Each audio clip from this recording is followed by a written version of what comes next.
I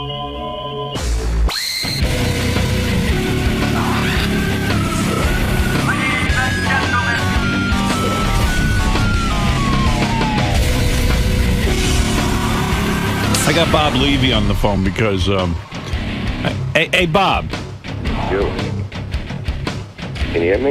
Yeah, hold on. Let me lock you in so I don't lose you. Okay. All right, you know how you're always saying, like, you know, Chappelle ripped off your material and stuff? That wasn't exactly how I said it. But other comedians have. You get incensed when other comedians rip off your material. Yeah, I mean, the way it happened that way in the crowd, yeah, that was one thing. So anyway, Brent from Bubba's show, he's pissed off at you because he says you stole his bit. What is that? So I'm going to put Brent on with you and let you guys take it up, okay? Okay. All right. Brent. Hey, Brent. Hey, good morning. Good morning. This is Brent from Bubba's show. He's Bubba's producer. What did Bob Levy steal from Brent? Well, I mean, it's all. I mean, it's all of our bit. But it came to my attention that Bob, and I don't know that it's Bob or who came up with it. That Bob does our shock collar bit on Kid Chris's show. This is where you take a shock collar and shock the balls. Well, from what I understand, they put it around the neck, which is originally what we used to do. Right. And when we first came up with the bit, we used to put it on people's necks. And then what do? You shock them when they get something wrong, an answer wrong. An answer wrong, or they do karaoke. You do kind of like almost an American Idol where they do karaoke, and when they're bad, you know, the judges shock them. That's a funny bit. In other words, someone comes in and says they can sing, and if the judges think they suck, they shock them. Yeah, Right. I love shock collar karaoke. That's great. That is a great bit of yours. That is a classic bit. And we even went so far as to trademark it back in 2003. It's federally trademarked. Because it was such a good bit. Yes, absolutely. Because who knows, someday in the weird world of television, it could end up being a show. Yeah, you know, I really, you know, back then I didn't so much sympathize with you, but now I really do. That we've been on Sirius, and they've shown some of our bits on Howard TV. You know, radio assholes all over the country are ripping them off, and now I really understand what you were talking about. So Bob Levy goes on another show and rips off your bit? Yeah, and I don't know if it was his idea. I don't know if it was the show's idea. What show is this? Yeah, first of all, that wasn't my idea, and that wasn't the first time we did it on a Kid Chris show. You know? Oh, so Kid Chris is doing shock collar karaoke. Well, no, we haven't. No, karaoke. No, we were stun gunning a guy's penis and with a shock collar on him back in San Antonio. I mean, that was when he was in San Antonio. I mean, I don't know. What about that, Brent? Maybe Kid Chris developed this bit. What do you think of that? I highly doubt that. We started doing this bit in... How far back does this bit go, Brent? We came up with it in 2000, 2001. When did Kid Chris, when was he on in San Antonio, Bob, and when were you doing this? I wasn't in San Antonio at the time, but I remember doing it, like I was doing it over the internet and that. And it was around, like, that time. I don't know. He was doing it in, I think he was around in it was Kansas, too. I mean, I don't really know. I didn't come up with the bit. So I don't really know what he's talking about. You know what I mean? So this is really an argument for Chris and Brent. Yeah. I don't even think it's an argument with Chris. I mean, Well, it is an original idea, and, you know, it's an outrageous idea, so if whoever came up with it should be credited, at least. I mean, I'm a big proponent of that. I mean, I've been ripped off all over. Hey, Sal, what do you want to say to this? No, I was with Bob Levy way back when we left K-Rock. And Kid Chris has been doing it for a while. No disrespect, Brent, but they're not doing shock collar karaoke. Kid Chris used to shock people's balls with a taser gun. Exactly, and where do you think they came up with that idea, Sal? Well, I don't know, but shocking itself, Jackass, I know 10 years ago, used to put shock collars on guys, and they would shock them as well. Brent, that is true. I remember I got a letter from Johnny Knoxville when he was 16 years old. He was not on Jackass yet. And now he's 53. I don't know what. Well, he looks it. But anyway, Johnny used to write me. He was a fan of the show, and I remember this clearly, and I'll tell you why.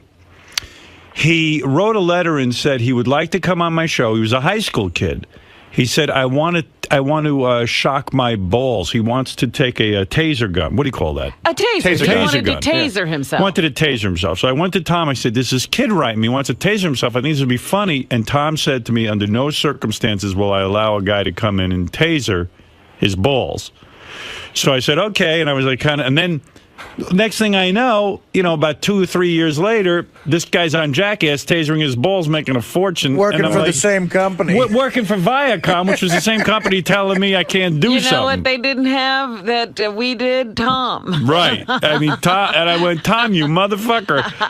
But Brent, so I don't know, but maybe a kid heard this on your show and then took it.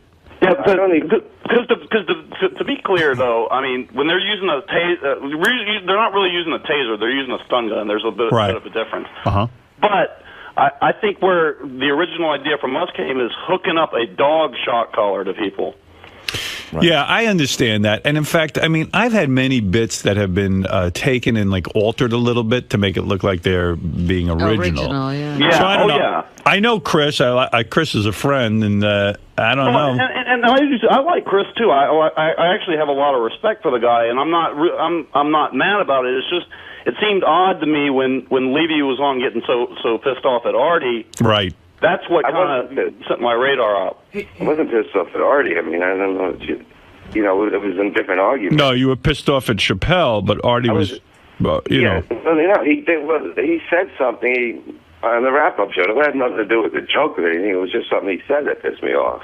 All right. So in other words, there's no beef here, I don't think. Mark, what do you want to say? This is Mark from Jersey City, New Jersey. Howard, I can't believe that Levy would be involved in stealing material like that. There's got to be some kind of mix-up or something. Do we have a tape of that? Or something that we could hear as a verification of this? Bob? Artie, do you believe this? It sounds like, I mean, listen, it's a real funny idea. Do you think there's any way 2 people in the world could have thought of this? I think there is. Not 2 radio guys. No? No. Radio guys just steal shit from each other. Hardly one. But I want to get clear, Brent, what exactly are you saying? That someone specifically took the bit of putting a collar, a dog collar around... And because that's what he's saying. Yeah, because honestly, when we came up with that bit, I don't know of anybody in the country, and I keep up with the business quite. I stay up on it. I don't know of anybody in the country that was doing that bit when we first started doing it. I know Brett is very thorough. All right, well, Brent, can I give you something? How about Howard? When Richard licked my balls, you guys went out and had a ball licking segment as well. But they credited us. Yeah, okay. We credited you. Okay. All right. And to be fair, we also for these 2 guys in Jacksonville, we had a funeral back then, and we credited Howard then. We said we think it's a good idea. Howard came up with it. This is Howard Stern's idea, and we're going to do it. Yeah, I kind of like, at least like when somebody takes a bit from the show, I mean, that's what pisses me off about Jay Leno. Jay Leno thinks because he's on TV, it's a different universe. No, it's a bunch of guys all taking my shit and just kind of acting like they're and then they burn it into the ground. And they do it over and over and over again. And then when I do it, they go, oh, you ripped that off from Jay Leno.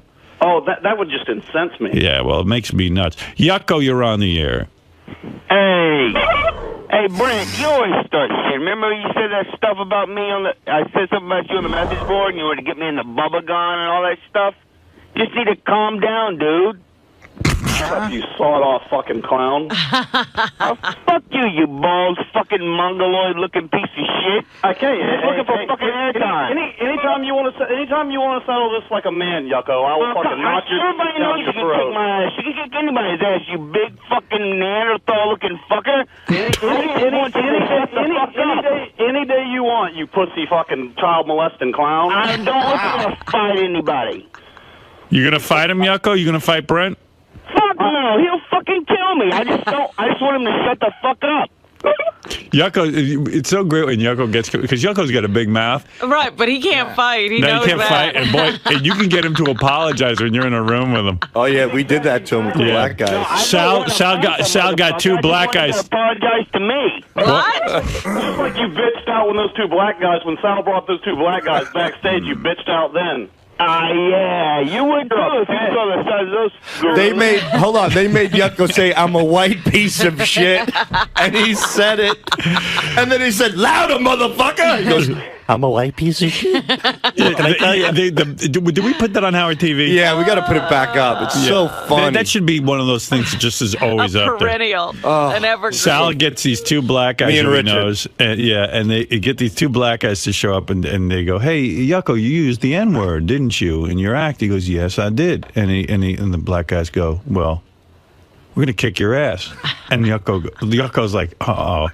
And he goes, and Yucko's shaking. He's shaking. He goes, I'm so sorry, guys. It was just an act. Yeah, I know they fucking had a gun, though. And then, right. And then the black guys go, "All right, if you want to apologize, you have to say, I'm a white piece of shit." And Yucko goes, "I'm a white piece of shit." And he goes, "Louder, motherfucker! Louder!" Yucko shrugs his shoulders and he looks down and goes, "I guess I'm a white piece of shit. What can I say? I'm sorry." And he's got half of his makeup on still. Oh. The top is off. Hey, motherfucker, you talking, man? You think that shit is funny? You know, you got the real motherfucker. I'll put a fucking hole in your head and fuck up. Yo, take it easy. Hey, I want you to fucking apologize. I want you to fucking apologize. You a sorry motherfucker. I want you to tell me that you a sorry motherfucker. You apologize and you a piece of shit. A piece of white trash. Say that shit right now. I'll get over there and beat your fucking ass. What the? Say that shit. Say that shit, motherfucker. Fucking say it, man. Fucking say it. Guys, come on. He's all down. Wait, let Yucko apologize. I'm sorry. It's just an ass. I want you to say I'm a white piece of shit. Say it. Say no. I want you to say I am a white piece of shit. I mean, no, I don't want to hear no fucking I guess. I want you to say, repeat after me. I am sorry. I am sorry. And I am a white piece of shit. That's all I need.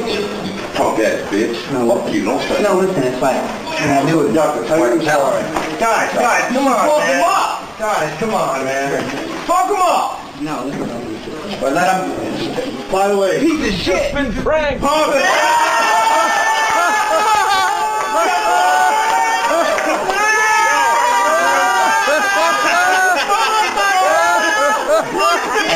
I just got fucking pranked by a couple of fucking niggas on Howard Stern on Demand. Fuck you. So, Yucko, you're not going to fight Brent, right? Fuck no. I just want him to apologize. He knows that I didn't say anything about him. I'm like Gary. I kind of take things personally about the show, and Yucko gets on and says all kinds of bad things. When did I fucking say anything about Bubba or you or anybody, dude? You get on there and say, I'd never, on the Stern Fan Network, I'd never listen to Bubba. I don't even go on that fucking site. Oh, okay. All right, you're dealing with Wendy the retard or Gary the retard here. You can just tell me. I never said anything about you. You produced the fucking emails or posts or whatever the fuck you call them, and if I talk shit about you, I will do anything you want, fucker. Will you blow him? Will you get into the bubba gun? And blow him? Fuck no, I'm not getting in that motherfucker. Well, I like Brent, I like Bubba. I just got a note, Yucko. You should apologize, you motherfucker. Yucko, I just got a note that says you're on Stern Fan Network all the time. Well, I'm on Stern Fan Network, but I never said anything about fucking Bubba or Brent or any shit. But you said you never go on there. Right. Yeah, I never posted anything about him. Oh, well, what is it then? Yeah, that's what it is. Hey, Yucko. All right, so if he finds a post about him on there from you, I say Yucko. You got to go in the bubble gun and blow Brent. I go, no fucking way. I say Yucko walks through Harlem with a T-shirt that says "I'm a white piece of shit." He rather go in the bubble gun. I didn't do, Brent. Just you didn't know I didn't do anything. All right, okay. And you're never on Stern Fan Network, gotcha. I am on Stern Fan Network. I never said anything about you. I post on their dates and upcoming gigs and shit like that. I never post anything talking shit about you. I know that fucking much. The only way to get to We the just bottom. counted. Yucko has 1,512 posts on Stern Fan Network. None of them, Ben. But none of them are about Brent. I posted. We're going through each and every one of them. About the show. The show. I take when people say bad things about our show, I take it personally because I'm a fucking comic. I make fun of everybody. All right, well, then I'm making fun of you sawed-off fucking bastard. Well, okay, I'll take it. I'm a sawed-off fucking bastard. I'm a white piece of shit. You happy now? Jesus Christ. Oh, Yucko, my God, don't backpedal that easy. Yucko's getting used to saying he's a white piece of shit. I'm a white piece of shit. If the shoe fits, He's a shit that's albino.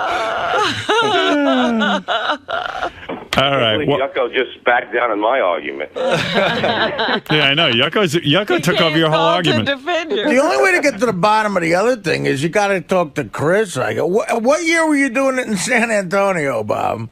I was down there with him probably in 2002, and then I know that he was in Kansas before that. You know what I mean? Doing that bit?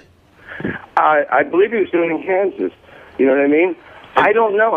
You know what I mean? I did not write. No, that we bit. don't know what you mean. And Howard, you know the stuff that Chris done out there because he would tell you stuff that he was doing out there and what he wasn't allowed to get away with. And that. I don't know. I don't know anything about this. And at that point, we were also on XM at that time. Yeah. Well, I didn't even know. No offense, I love you guys, but I didn't even know who you guys were until Howard mentioned you. There's something very harsh in the world when you create something. Yes. And other people take it. You know what? What's killing me right now is this I'm Smarter Than a Fifth Grader show. The guy from Long Island who developed it, and that's been a running gag on our show for years, and now I can't even do it anymore. And not only that, somebody's making a fucking fortune off of it. Fox Network, everyone. And it's, it's... I remember hearing that bit on your show in the early 90s. Yeah, we've been doing it forever, and it's like, it was, I've sued, actually, over certain bits and won. Oh, whatever, And that's why we started if you look, I sent Gary the email. We federally trademarked that bit, and we put it up for public opposition. Yeah, shocking the balls and puss. And nobody came forward. Nobody came forward. And by the way, I got to give you guys a compliment. Bubba sent me a T-shirt that you guys made, and sometimes I think the T-shirts aren't, they missed the mark. This one's really nice. Which one is this one?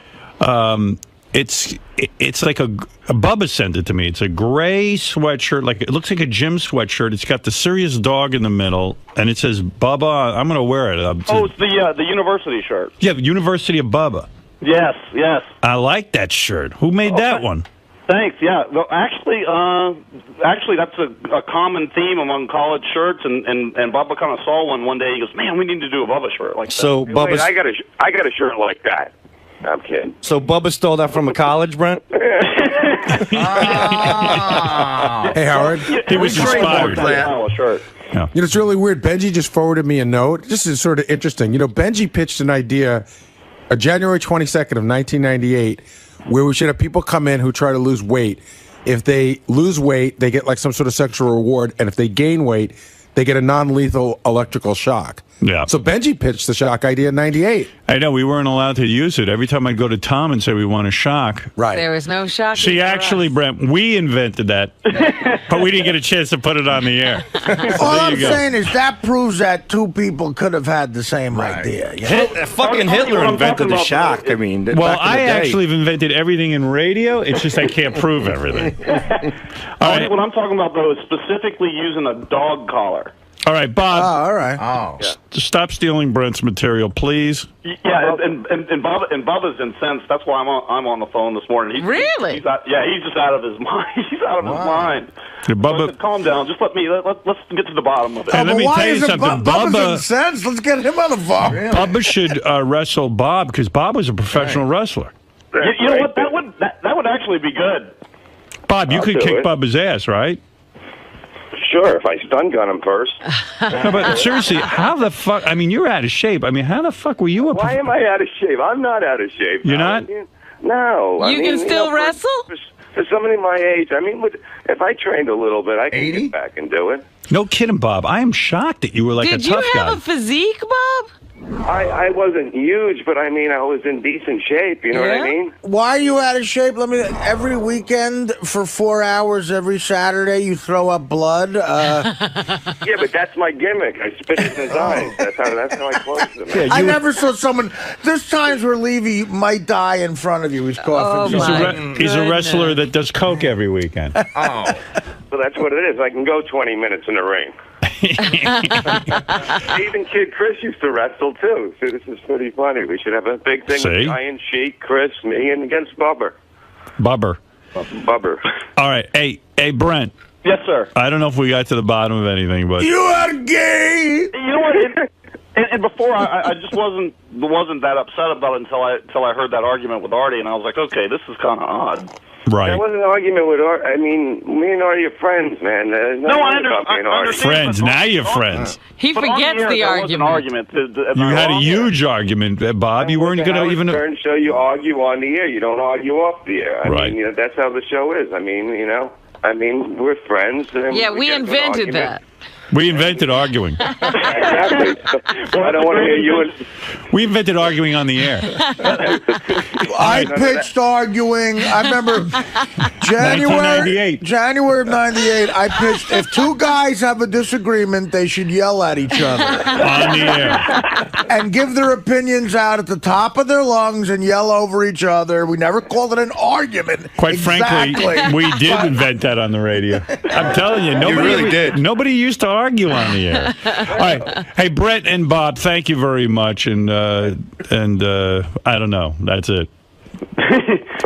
Listen to Brent today on the Bubba Show from 3 to 7. And then tomorrow morning live, we're going to have a black guy versus a white guy panhandling and see who comes up with more money. White guy. Yeah, I'd say that too, and we're going to have the white guy dressed like a bum, and we're going to have the black guy dressed nice, and see if he can. We can even. See, that's what I consider that the weakness in the argument. You're going to have the black guy dressed nice, so nobody will think he needs anything. Right. Have him wear the same thing, so there's a control group. Yeah. Okay. Plus, we're doing that at 3 o'clock today on the Kid Chris Show. Thanks. Bye. All right. Thanks, Brent. Thanks, Bob. Thank you. Bye. Okay, guys. I don't know. I hate missing up any Bubba incensed opportunity. I wish Bubba would have called. Yeah, Bubba should have called all that. What was he incensed about? I can't even talk, Brent. Do this. Because Brent comes on, he's all rational. Well, one thing I know for sure, because we copyrighted this, Sal and Richard invented ball licking on the air, like licking each other's sack. So far, nobody's stepped up contesting that. Right. Nobody's contesting that, and they won't even do it. No. Nobody wants to steal it. Here is the actual copyright, Shock Collar Karaoke, that Brent and Bubba filed. Actually have the trademark, actually. How do you copyright that? It's trademarked. Shock Collar Karaoke. Here's the deal. That's funny.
Yes, Dan, you're on the air in Long Island. Hey, Howard, what's up? Hey. Howard, how long do you think you're going to be in AGT? Is it just one season, or is it going to be Do you have a multi? I have no idea. I've enjoyed doing this season. The one aspect I don't like is the travel. I now have to go to Vegas next week, and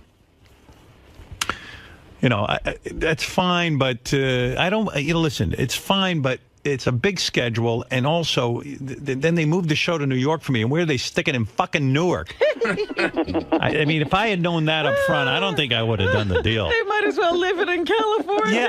Yeah, I think I could get there faster. The whole idea of shooting the show in New York was that I've got a morning radio show I got to get to. Newark's an hour away if I'm lucky with traffic. I don't know what they're doing, but they're very nice people. They treat me wonderfully. I've got no complaints.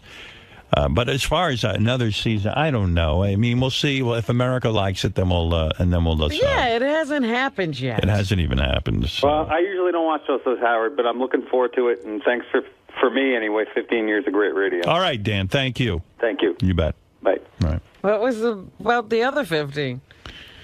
Well, he's only been listening for 15, I'm assuming, or we had 15 shitty years. And, I hope that's what he I'm doing this so long. Took Will Murray an hour and a half to get out of Newark after a Nets game last week. Can you imagine me? I finished that taping at 10 o'clock. And you're not going to be the first to get to leave. No, I gotta. By the time I get out of there, what will? It was one of the most frustrating experiences of my life. I mean, they think... And you're, like, in the same place that he's going to be, right? I wanted... right there. There is such a great studio in Brooklyn. Yeah. Right over the bridge. In Brooklyn, they got this place called the Ship something, I don't know. It's that shipyard. Yeah, shipyard. Something. They got these big, Ship luscious terminal. studios there. They could have built the AGT studios. And you'd be home in 20 minutes. I'm Be telling home you, in it 20 didn't minutes. move. Like 2 blocks, I could have literally crawled quicker than it took me to drive. Well, I got news for you. I'm judging from Brooklyn or I'm judging from Silver Cup Studios. It took you, how long, an hour and a half? An hour and a half to get out of town. That's what I mean. I can't do that. For a I got a shitty job. Nets game. I got a fucking job, Will. Your crowd's going to be bigger than this. A Knicks game or a Nets. Nets? Like, nobody No one cares even about the goes. Nets. How could they have traffic at a Nets game? The players. Oh, The what they players did were to me. leaving? What they did to me. I said, you're going to Newark. No. That's another whole... That's a whole other country over there. That's like going to the Poconos. Hey, Howard. Yeah. Can you helicopter? No, I'm not helicoptering at night. But that would be like 10 minutes. I know. I'm not doing it. I don't want to die for AGT. Right. You know, how fucking dumb will I feel? Oh, no. And then you can take the PATH train every 10 minutes. Yeah. Oh, man. Hey, Ronnie, realistically, how long is it going to take me to get out of Newark and get home? 10 o'clock at night. 10:30, 11:30. I could maybe... I won't be in bed till noon, until What midnight. time does the show end? Ronnie, seriously, give me give it to me. Give me the straight fucking answer. It's hard to say, depending if they're doing any kind of construction at night, you know, at the My tunnel luck, they'll be or doing whatever. plenty, yeah. Without if there's no traffic at 10 o'clock at night, it should take 45 minutes. Oh. But When is there no traffic? yeah, it should take 45 minutes.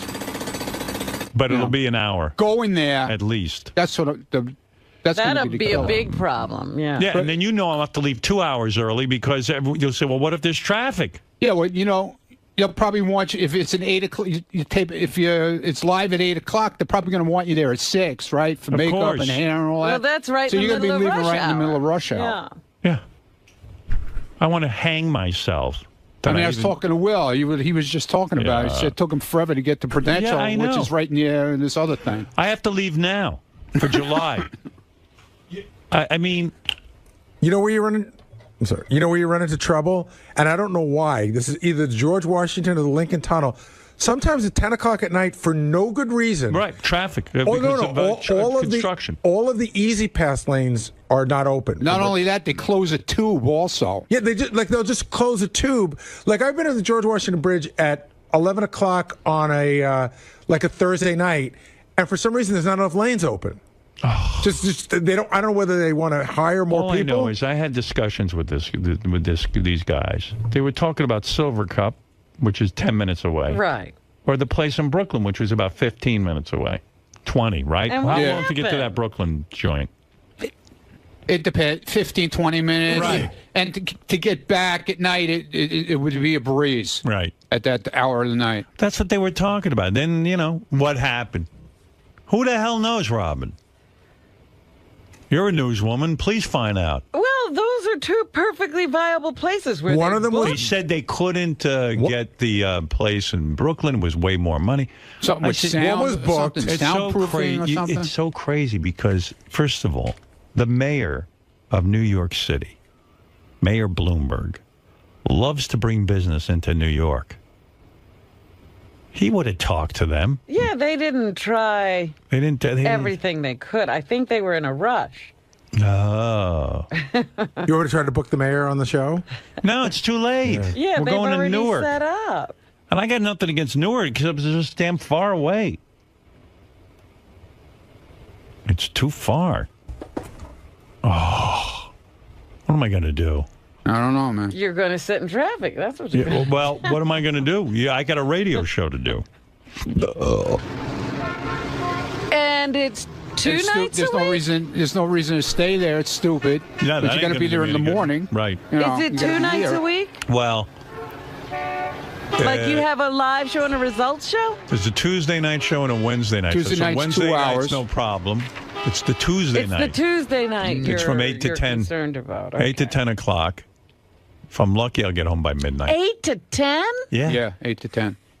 Wow. And we're up at 4 in the morning, so I'm gonna be wide awake And for that. the Wednesday night show is what, 9 to 10, right? Yeah. It's always 10 o'clock that we get out. Well, yeah, but Wednesday you don't have to get Yeah. up the next day. Right. Yeah, that's cool. Yeah, but you're still going to be fried because you got to be doing a radio show Wednesday morning. I know. You know. After having a late night Tuesday night. Right. Yeah, so I'm not too psyched about that. Maybe you'll get used to it. Yeah, Ronnie. You got to figure out a way to first. We have to have a police escort. That's all there is to I'm it. trying. I remember when we did the pay-per-view thing there a long time ago. Yeah. The Newark cops were really cool. Yeah. If you remember, they got us at it in like 5 minutes. Did they? Yeah, maybe they can Yeah. figure something So out. I'm going to try and make some connections. We got time. I'm going to try and All right, great. see what I can work out. Well, all right. Get on that, Ronnie. Maybe you'll like working in Newark if they're... Ronnie, buy an ambulance, and then let's Well, turn it that's on. what I was thinking, that maybe you could buy something with a bed in it and you could just sleep. Can you imagine? Yeah, an ambulance.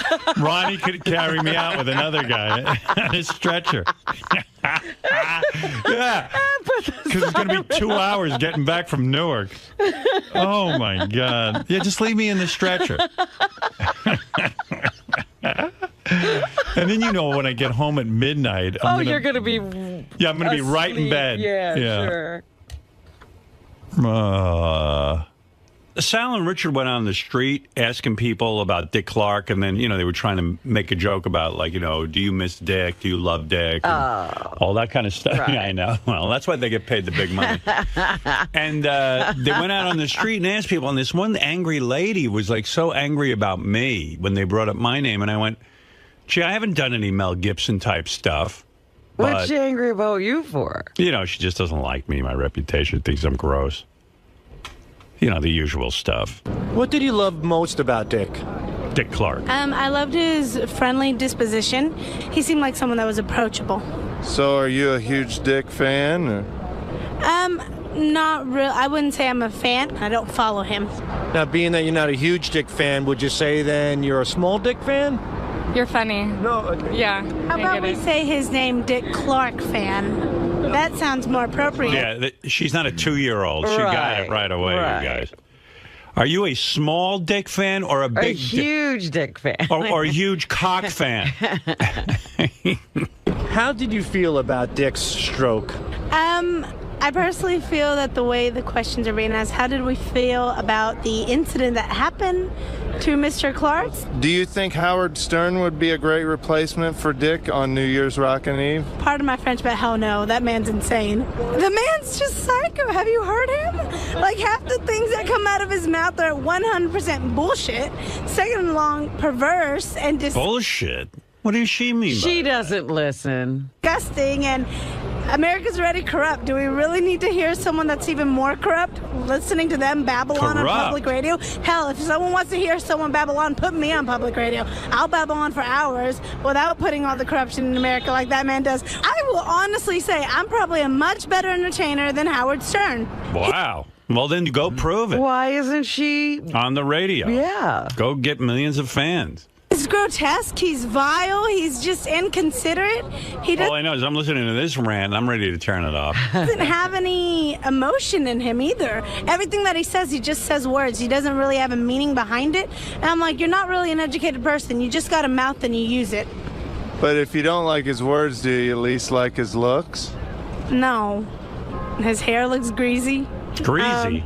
His forehead's funny. Forehead. Do you realize Howard is a host on America's Got Talent? I like that Richard and Sal don't even know that I'm You're a judge, not the host. Do you like the Howard's at least a host on America's Got Talent? Why? He doesn't have talent. If America has talent, then why is he the one judging the talent? I don't believe in watching TV unless it's something funny, and that's not funny to me. What's the difference between Howard Stern and Dick Clark? Dick Clark was a wonderful entertainer, whereas Howard Stern was flat out Dick. I never think of Dick Clark as an entertainer. This woman is just trying to put you down in every way she can. You know, the only guy I read, like Dick Clark, yeah, I know. Dick Clark died, and, you know, someone called me from some newspaper asking me for a quote, and I was like, yeah, Dick was on my show many, many times, and he was always gracious and lovely, and we had a good time with him. I mean, what am I going to say? I don't really know the guy. But I liked him personally when he came on the show. It was a lot of fun. Sure. You know, he used to call in all the time. I don't think he ever... He always called in with these strange things he was promoting. Every once in a while, it was like something like the American Music Awards, but sometimes it'd be like one of those vacation properties in Vegas or, some kind of new battery. I was like, what in the world is he doing? Yeah, I mean, amazingly, he was into everything, but... The only guy I saw who wrote, I think, a fair assessment, and it was somewhat negative, was Bob Lefsetz, that guy, that email newsletter I get, because, you know, one of the things I used to talk about is that Dick Clark really wasn't so beloved by the rock and roll community. No. Musicians did not love Dick Clark. You know, I've been reading a lot of horseshit comments about how Dick's going to be missed and all this stuff. Well, there was a lot of what he did for rock and roll. Yeah, and I remember, I think it was George Harrison. I'm not sure exactly. But I remember reading there were a bunch of musicians who were very upset with Dick Clark because what he would do is he'd take all their music from American Bandstand and sell it. He'd make them sign a weird release where he could somehow own their music.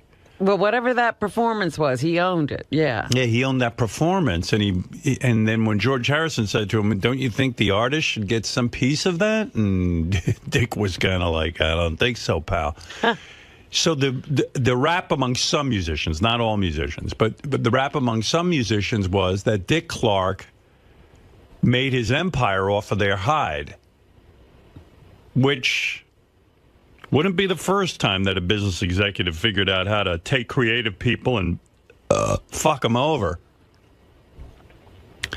But Dick was an entertainer in the sense that he was an excellent game show host, and he made people feel good. He was a good host. I mean, I enjoyed him when he was on our show. Yeah, we had a lot of fun. bloopers, bleeps, and blunders. He started that whole thing, and he caught on to the award show craze and created a couple of those. He was an entrepreneur. You know, he was a guy who understood what people liked, and I will miss him. I like Dick Clark a lot. I thought at the end that him doing the New Year's Rockin' Eve after his stroke was, and I think Bob put this in his column, I'm not sure if it was him or not, but someone did. It was like... unbelievable narcissism. It was like enough, you know, like you really don't need to be on TV. Do you realize even before, you know, we talked about that it looked like he had plastic surgery. Yeah. And a couple of days before he died, he had surgery on his eyes. Like he was going to keep going. Did he really have surgery on his eyes a couple of days before he died? And he was supposed to go in for another one the day after he died. He wanted plastic surgery so he'd look younger. No, it wasn't. I think it was cataract surgery or something like that. But, this guy was... Well, that makes sense. Down for the count. Oh, I thought you meant he had, surgery to make himself look younger or something. No, but he had plastic surgery. Yeah. That was obvious from the last appearance on... He loved New being Year's on Rockin' camera. Eve. He loved being on camera. But, for me, Dick Clark represented a type of broadcasting I was never really happy with. But as I've gotten older, I understand, there's a place for all of that. Not everyone has to be outrageous. Not everyone has to be the maniac that I am. You know what I mean? Like, he did a fine job of going on and doing his thing. Kind of like Ryan Seacrest. Everyone says, oh, well, Ryan Seacrest is the heir apparent to Dick Clark. And, I don't know about that. I mean, what has Ryan Seacrest done except host American Idol? And he does have a radio show. He now produces some TV shows. Yeah, he produces some TV shows. I know he wants to be Dick Clark, and maybe he will be. I don't know. And he hosted New Year's Rockin' Eve. If Dick Clark's legacy is he understood how to be bland, then Ryan Seacrest is the new Dick Clark. And Ryan Seacrest has said, I'm happy with that. I want to be that. He's a pleasant-looking guy, a nice-looking guy who, can go on TV and, be an announcer. I guess if I was really good-looking, which I'm not. You wouldn't have this personality. Yeah, right. I would be like, I'd be a guy on TV going, hi, everybody. Ryan Seacrest. Yeah. Well, anyway, we'll miss Dick on our show because... Well, he hasn't called in years. We haven't heard from him since he had the stroke. You can understand why. No. Me neither. So, do you have kind words for Dick? I love Dick. That's it. Yeah. Dick Clark, that is. Yes. Okay. How fond are you of Dick? Well, New Year's ain't gonna be the same. How did you feel about Dick's stroke? I was like, oh no. See, now you know what that made me think of? It can happen to anyone. Right. At the end of the day, we're just human. So are you a huge Dick fan, or? I'm a fan, yes. Are you a huge Dick fan, or were you a small Dick fan? I mean, I'm a huge Dick fan. Absolutely. Do you think Ryan Seacrest will do as good? I don't like Ryan Seacrest. He's a little too arrogant and stuck on himself. Never be Dick Clark because he comes from a different era. And who's more talented, Ryan Seacrest or Howard Stern? I put Howard on it. Let Howard do his thing. Me and Howard are more close to the same. I don't like Ryan. Do you find it racist that Don Cornelius of Soul Train wasn't honored the same way as Dick Clark? I said that to myself this morning. First thing that came to my mind when I heard the news on 1010s this morning was, okay, Dick's gone, but then they didn't give Don Cornelius this. Is it a racial thing, you think? Of course. Media in America has always been racist. Being a born Afro-American, obviously, I have my point of view on it, and I live this. I don't make it up. There is a double standard, sometimes triple. Triple standard. Guy's got something, he's right. A triple standard? Mm-hmm. Well, that's just because he said he wanted you to be on New Year's Rockin' Eve. Well, I'm siding with this guy. He's my man. Sal and Richard made a phony phone call. To where else? Where do you think they made a phone? Tradio? Tradio. I said to Gary, do those guys ever make any phony phone calls to anyone else but Tradio? It just seems like... Did everything else dry up? They used to use, those cable access shows and other kind of radio shows. I know. The guys, Sal just said to me, listen, it's not Tradio they called auction radio. I know, but...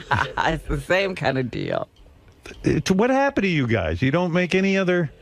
Well, guys, they're going to come in. Together, of course.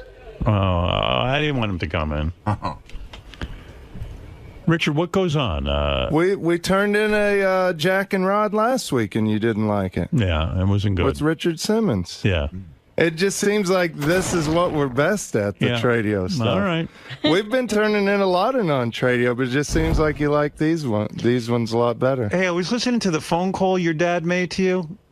Why does your dad get, why would your mom want to shoot a chicken for going in her flowers? I mean, the chicken is just being a chicken. Well, they're supposed to know better, I guess. They are? Really? Well, you got to hear this. Here's Richard's father calling with yet another update, which I love. But this one I really didn't understand. Let me find it. Take me a second. Maybe I didn't bring it up. I mean, chickens have personalities and stuff. Yeah, but I mean... But that doesn't mean they understand English. Gary, where's the chicken call from? Gary, page 1, upper right-hand corner. I'm having trouble. Oh, Rich, this is your dad. We had some more excitement around here this morning. I was in the other room. All of a sudden, your mom started yelling, "Where's the gun?" She run and got the gun and run outside. And I said, "What the hell's going on?" And one of that young rooster was in her flowers, up in her flower box, scratching. She was going to shoot it. She run out there with a pistol, and it run and went under my car, so she couldn't shoot it because of the car. So more fun on the farm. And after that, well, the rooster I need to get rid of anyway because it's a young one. He's tearing my hens up. You know how young cocks are. But anyway, he's tearing the hens up. And later on today, we had heard the dogs barking, went down there, and they had a damn armadillo. We don't need them things around here. They tear up everything, yard and everything, so I had to do something with it. So we had all kinds of excitement today, and just we'll talk to you later. Bye. Like your mom and dad were on a killing spree. Right, yeah. So did your mom kill the cock? No. No.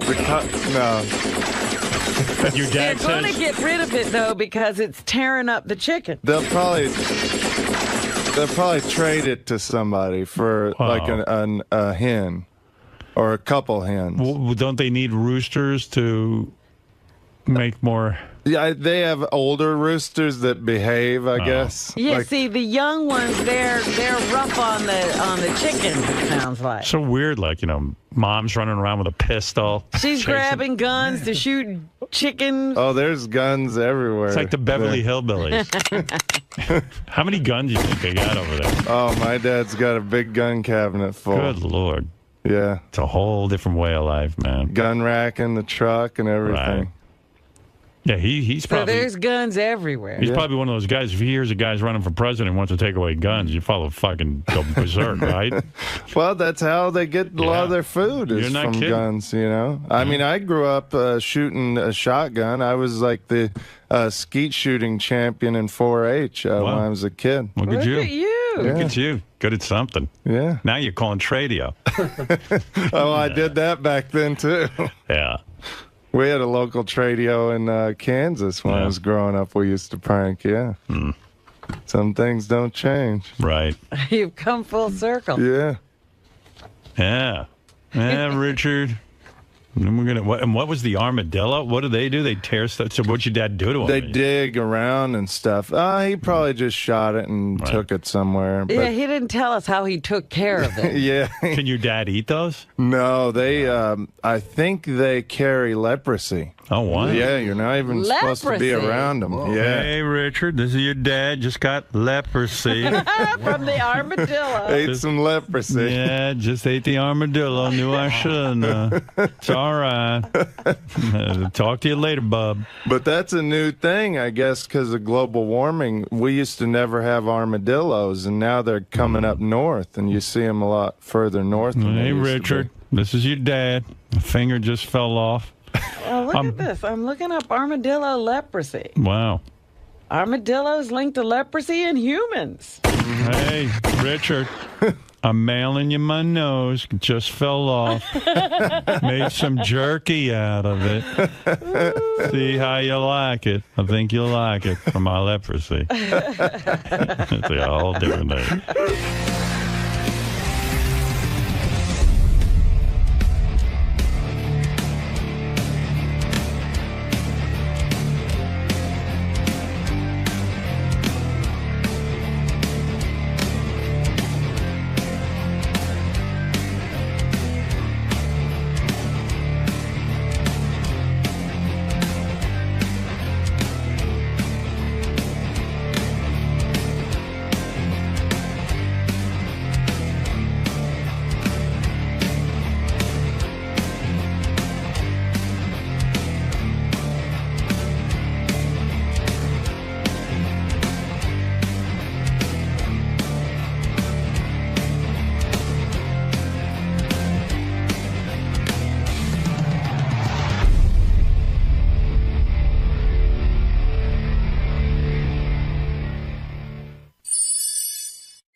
Our old friend Al Roker is stopping by. I have plenty to ask him about. Yeah? Yeah, he's going to stop by before he has to go over and do the Today Show. Well, he's probably running over from the Weather Channel where he already did a show. Oh, is that right? Yeah, I think he gets up very early and does something on the Weather Channel, and then he goes over to NBC and does the news or the weather on the Today Show. Yeah, I feel somewhat tied into the Today Show after I wrote my piece for Time magazine. They have a list of Time's 100 most influential people. Matt Lauer was one of them. And I wrote the blurb on Matt Lauer. You know, it's like 3 paragraphs that you get to write. It's crazy, though. Matt Lauer said to me, this is how it works. He said to me, and I didn't know this because I actually was named years ago one of Time Magazine's 100 most people, whatever it is, most wonderful people. And David Spade wrote the piece on me. Yeah.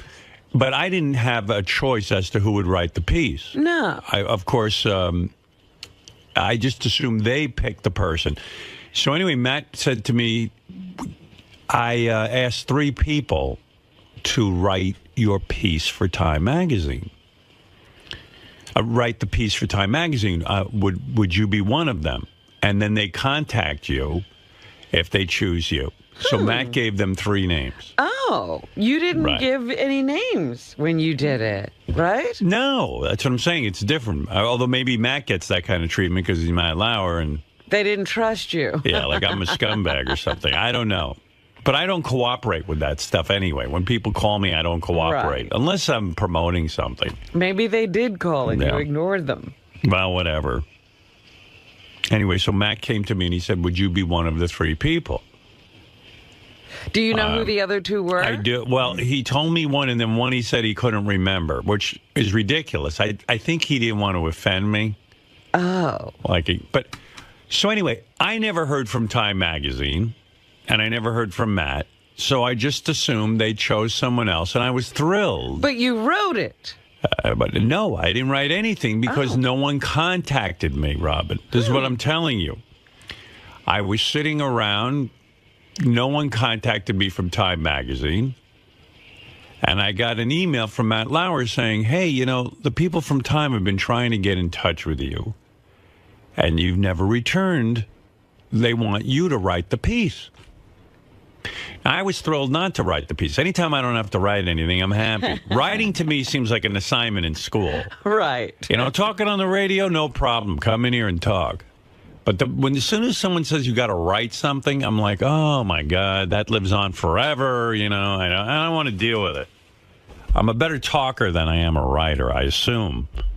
You hope. I hope. Anyway, so I said to Matt, I'd be more than happy to write the piece. No one from Time Magazine has contacted me. I'm sitting here. I didn't get anything from them.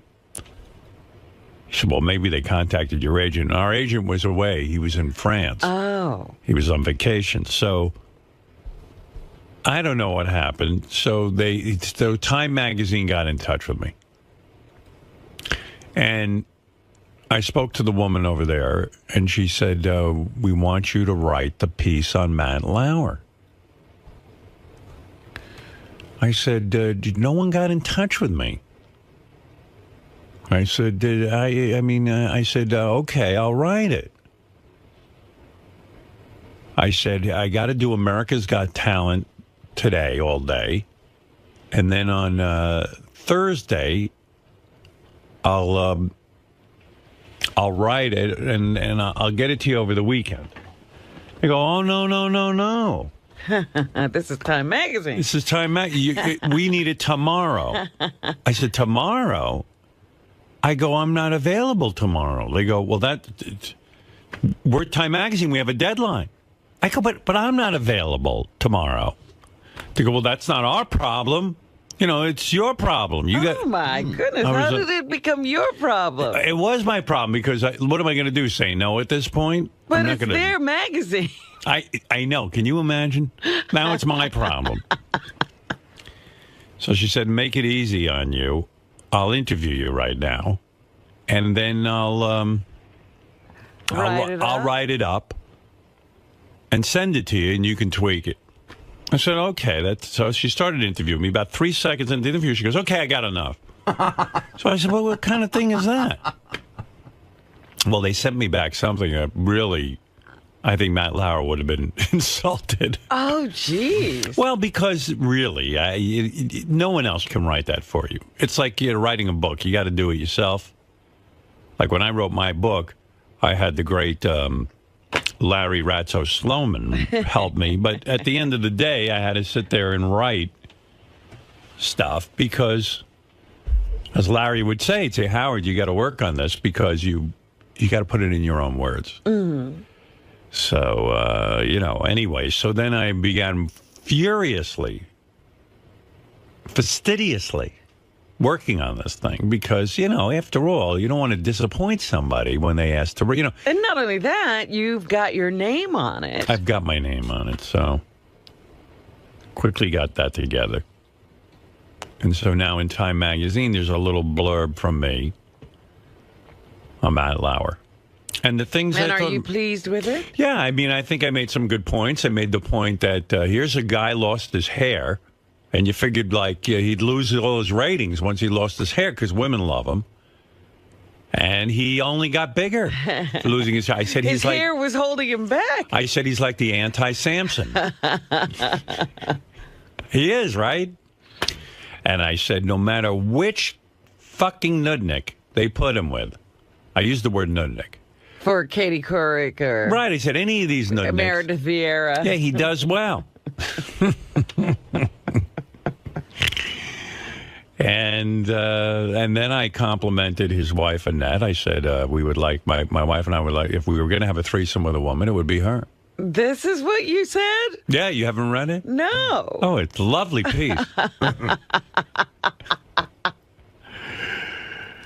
And so that was that. No, he was very pleased with it. Actually, he called me. He said he was very excited. A lot of people got in touch with him. And in fact, Matt Lauer said to me, he says that my piece has become all about you. And quite frankly, I'm never asking you to do anything That's for me. right. It was about him. Right. Where did you talk about him? I did. I actually talked all about him. But I was aware of that. A friend of mine once said, if you ever give somebody a eulogy, you got to make sure you don't make it about you. You make it about them.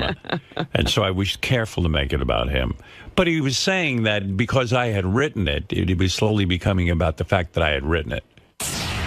He's got Al Roker notes, and then I have some stuff to play for you. But just because he's doing...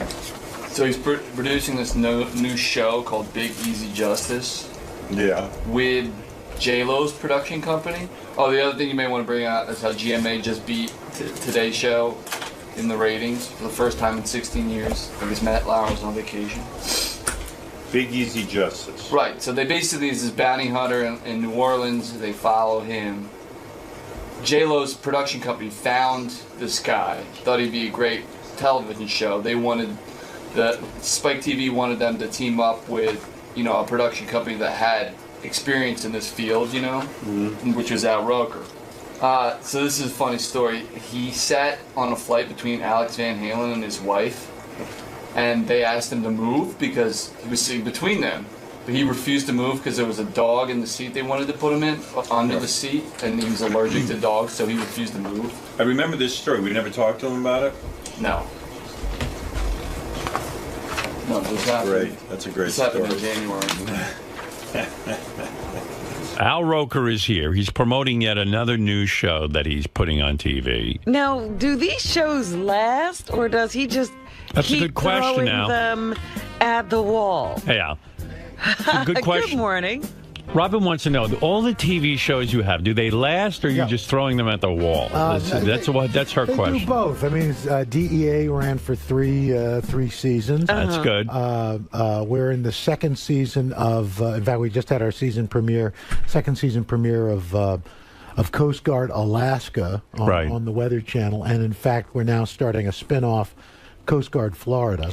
Al, yes, the new show that you're producing, is it's about a bounty hunter. Yes, but the interesting thing is, you found this guy because J-Lo turned you on to this bounty hunter. I was going to say, please finish that sentence. Well, J-Lo turned you on. J-Lo is your partner in this one? Her production company is Everybody's got a production company, right? Hey, why not? How does J-Lo find a bounty hunter? Somebody from her company saw this guy tattooed, Gene Thacker, on local TV in New Orleans. Right. I thought, oh, this guy's great. So they brought him on. Does everyone make comparisons to Dog the Bounty Hunter? Everybody makes yes, yeah. Is this guy different than Dog the Bounty Hunter? He's first of all, I think he's a little cleaner. And, the dog still has that mullet. Yeah, it's like, what's going on? Hey, guess what? Here, note to Dog. It's no longer the 80s. Okay, right. Let's move on.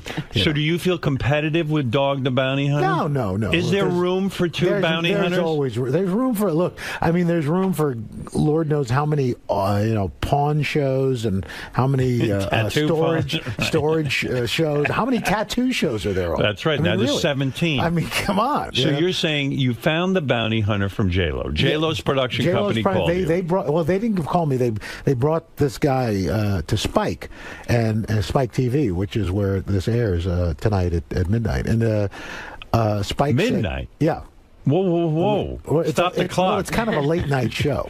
Is it? Yeah, it's a little gritty. Oh, because there's sex in it? No, there's no. What is he? No, he there's first has sex and then he arrests. No. I'm going to fuck you, then I'm going to arrest you. He may, but not on our show. So it's gritty because there's rough language. Yeah, there's some rough language. Do they allow the language to be heard, or they beep it? They beep it. They beep it. But still, people get offended. Yeah. So in any event, they took him to Spike. Spike said, it was great. We like this guy, but you've never done a show like this. But now Roker's production company has, so why don't we get him together?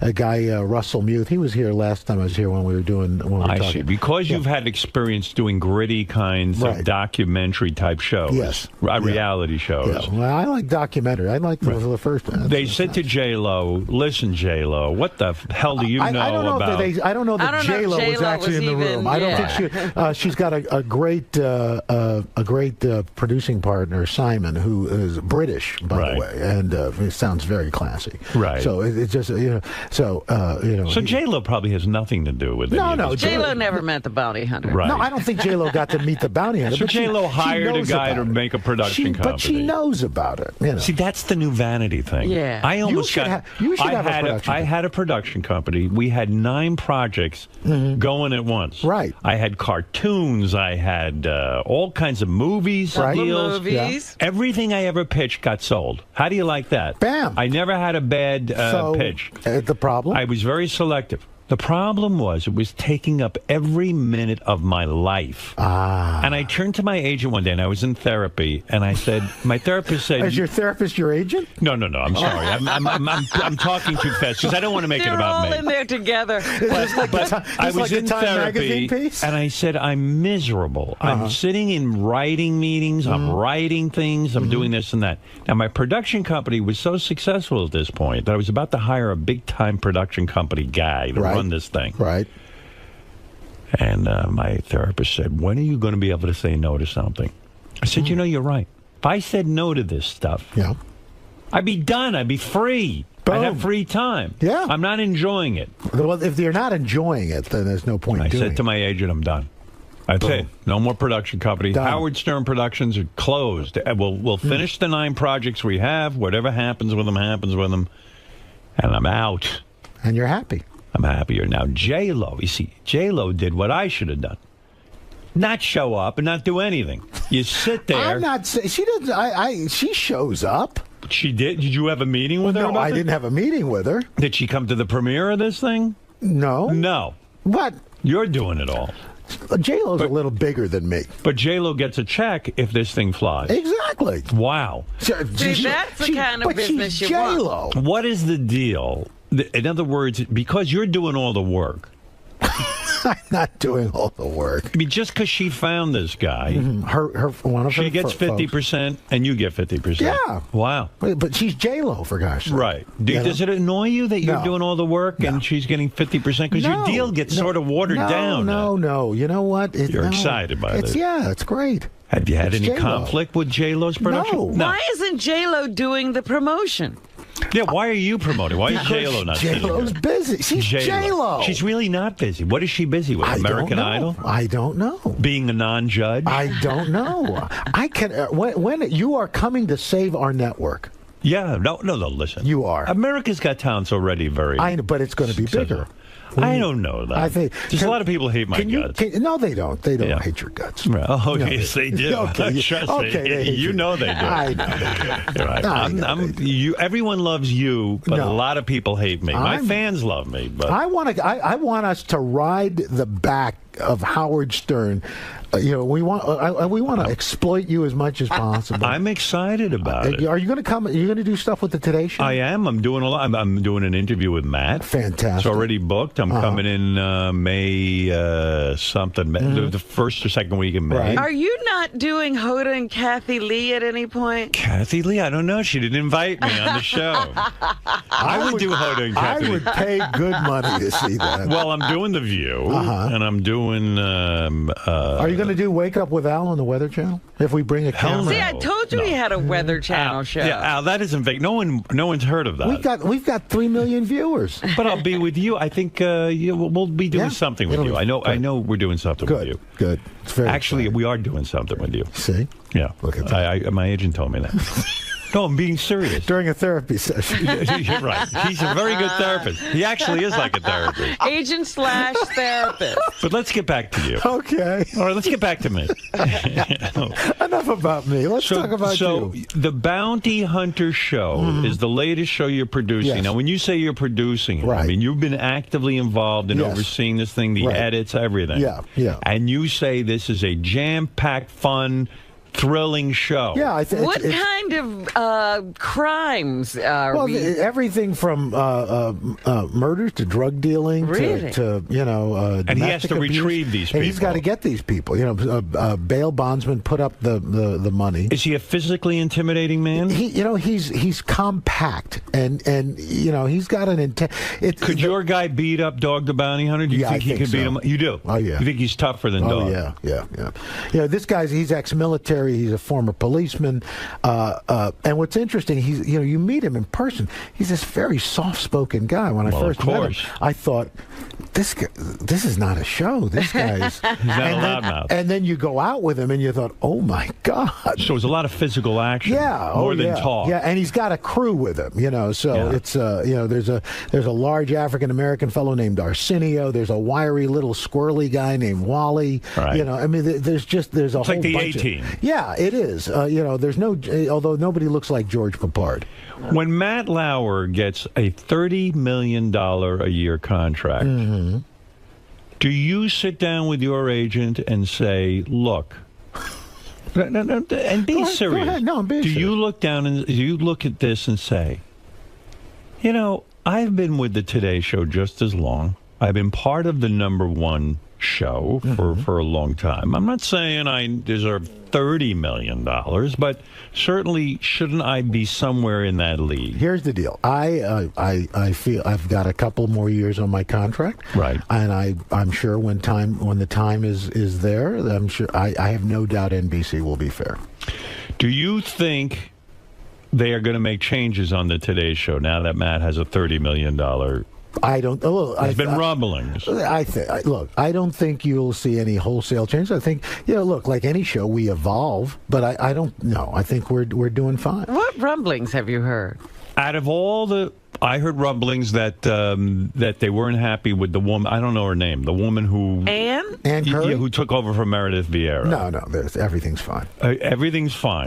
You looked away when you said that. That means because I was looking over toward. No, you toward weren't. Robin. Yeah, I went like that way. Is everything fine over there? Everything's fine. Everything. Did she everything fight is fine. with Sarah Palin while Sarah was there? No, everybody was very pleasant. Would you love Al to be honest? I am being honest.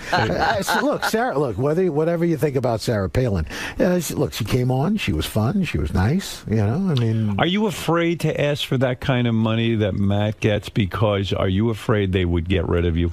No, I don't. I'm not worried about. Look, first of all, I don't know what we've all read about what Matt's gotten. Who knows? Matt and his agent. I know what he got. He got $30 million. I mean, it's Matt showed him. He showed me. He showed you the showed me the contract. Had you over for the signing. Yeah, he did. I'm telling you, he got $30 million. Well, and God bless, because you know what? A rising tide floats all boats. What do you get? You get 5? I don't know what I get. You know what you get. I know what I get. You know exactly. You know what? I will never talk about what I'm. Nobody. I mean, who cares? What? Robin always brags. Fred brags. I brag. I don't brag. I was raised. You don't talk about. You're happy about it. I'm very happy. Are you allowed to endorse products? Yes, but I haven't. Why?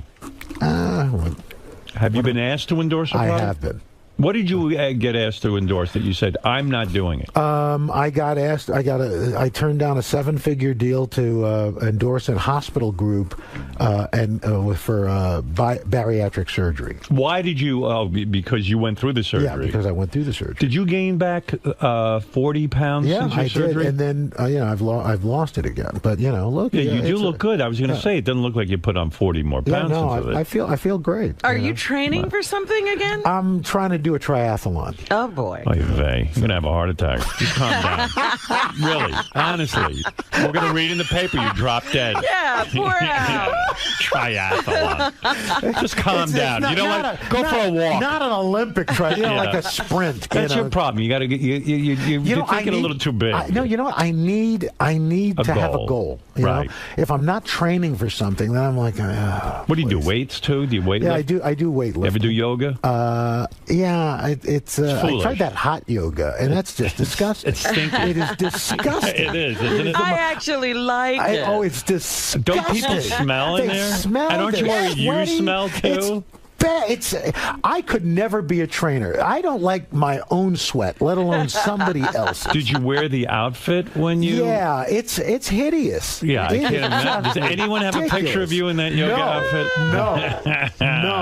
I would love to find the guy who invented the cell phone camera and beat the snot out of him. You're so right.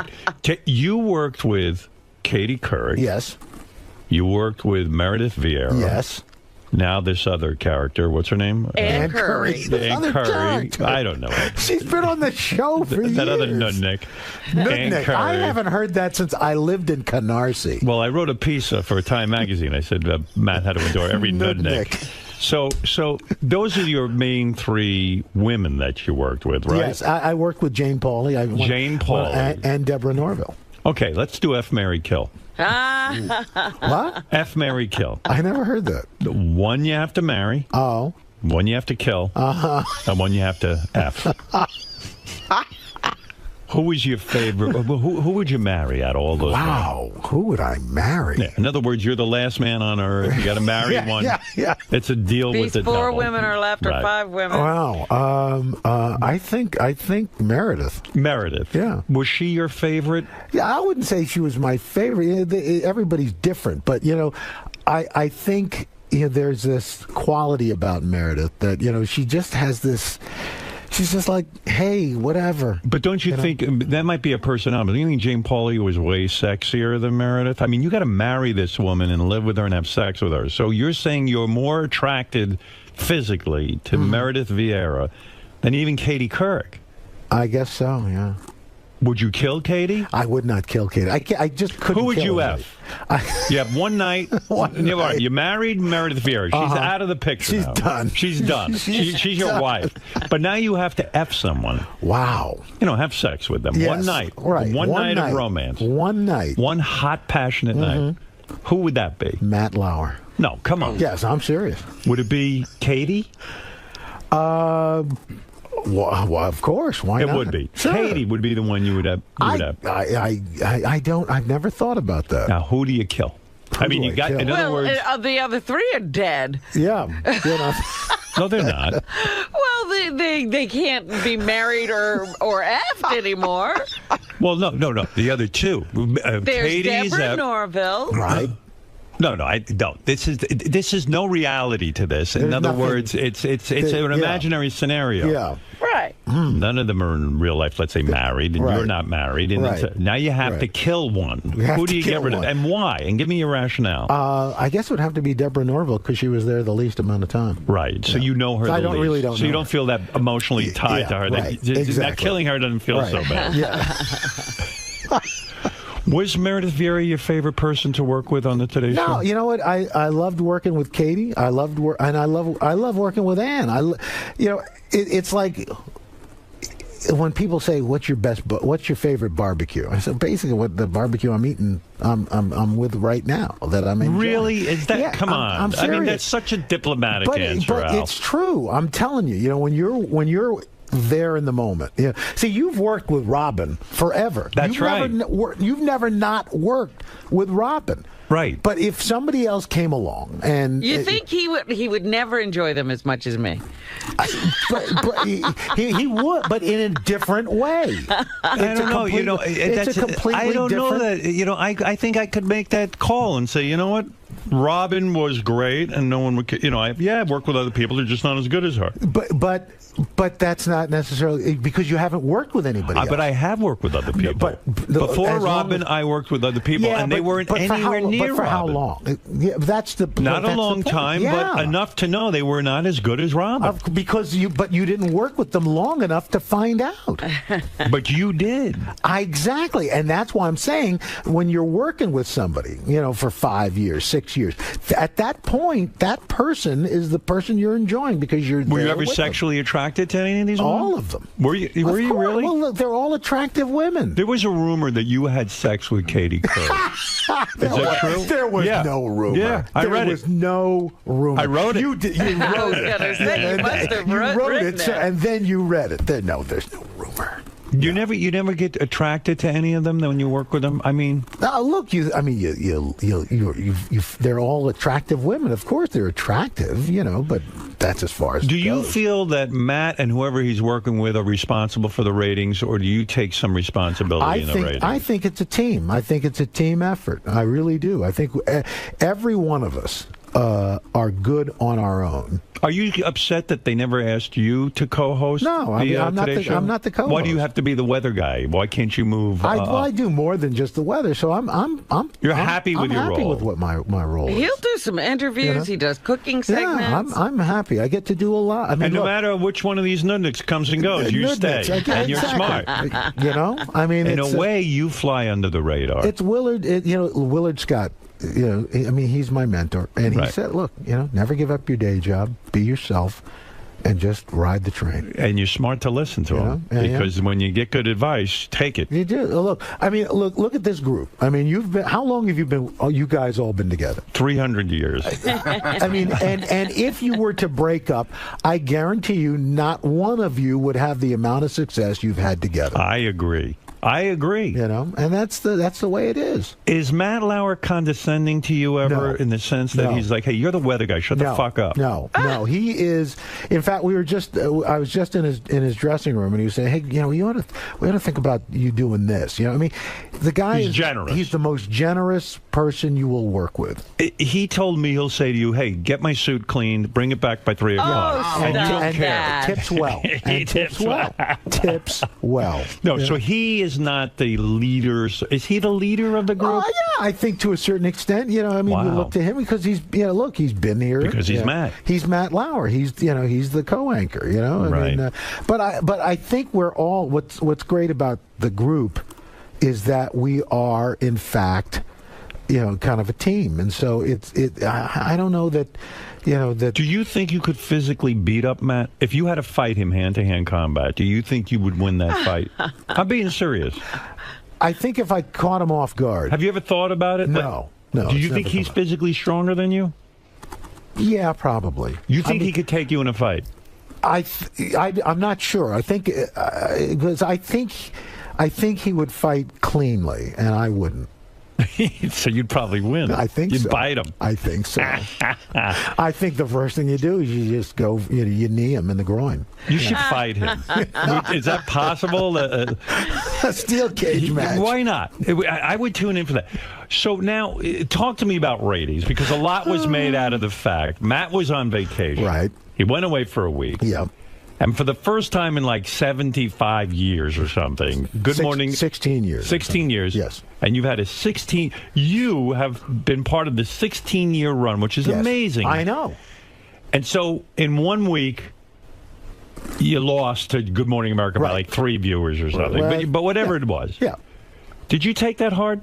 Hey, you know, it was disappointing. Look, nobody wants to see a streak come to an end. You know? Right. Or maybe you do. Maybe it's too much pressure. Well, you know, it's interesting that you said that, because we talked about that and said, you know, I mean, we got a really smart executive producer, Jim Bell, and he said, you know what, it's done, and now let's move on. You know, it doesn't change anything. It is a streak that will never be repeated or duplicated in television ever. Because some people might get like defeated by, oh my God, I lost that 1 week. And I think you Sun guys came up next day. The next week, though, and this week, the week that just finished, looks like we'll win by a huge margin. Wow. You know? So, you know, which makes Matt feel even more full of himself, because he was away the week they lost, and then he comes back and everybody wins. He gets all the credit. Wow. Look, it's all. Look, it doesn't matter who gets the credit. The fact is, you know, we're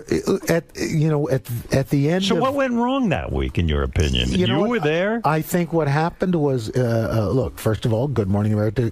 Good Morning America does a good show. Okay. You know, I mean, so better than yours? I don't think so. No, I don't think so. All right. But Good answer. no, I don't think so. I don't either. But I think what happened. Look, they had we always struggle the day after Dancing with the Stars. Right. And Sherry Shepherd got booted off the show. Right. It was a huge, I guess, upset. I mean, I don't watch Dancing with the Stars. But everyone was upset. I get people were upset. It was an upset. And so they have the person who's booted off the next day. That's right. So and then Thursdays, ABC does very well with their prime time, and they had Tim Tebow on Friday. Right. And it was just, it was kind of like everything lined up for them. And, Katie Couric went on that week on Good Morning. No, she was on the week before. She was on the week before. Yeah, they beat her because they brought on Sarah Palin that week. Were you upset when they brought Sarah Palin on the Today Show? No.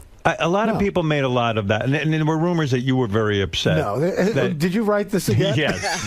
No, but I mean, seriously, do you get upset with that? I mean, you're somebody who has a lot of credibility. Mm-hmm. Doesn't it hurt the credibility of the Today Show when they call her a co-anchor? Was it like a gimmick? No. This is news. It was a stunt. Should they have called her a co-anchor? Yeah, look, you can make the argument that yes, no, a guest that stayed for an extended period of time. At the end of the day, look, again, nothing. Our lives are still going on. Everything's fine. Who is physically more attractive, Katie Couric or Sarah Palin? Wow, honestly, I think that's a toss-up. I think Sarah Palin's very attractive. She is very attractive, and I think Katie's perky, kind of cute in a way. Katie's attractive too. You know, I mean, they're both beautiful women. All right, F. Mary, no. All right, that's a good question. F. Mary Kill. Sarah Palin. No, Katie Couric. I'm not answering. I'm just not going to answer. What's with you? You're not talking like a guy. I'm not answering that. Could you physically beat up Sarah Palin? I don't think so. I don't you think she could take you out? I think she. I mean, I think she killed a moose barehanded. Barehanded. Yeah.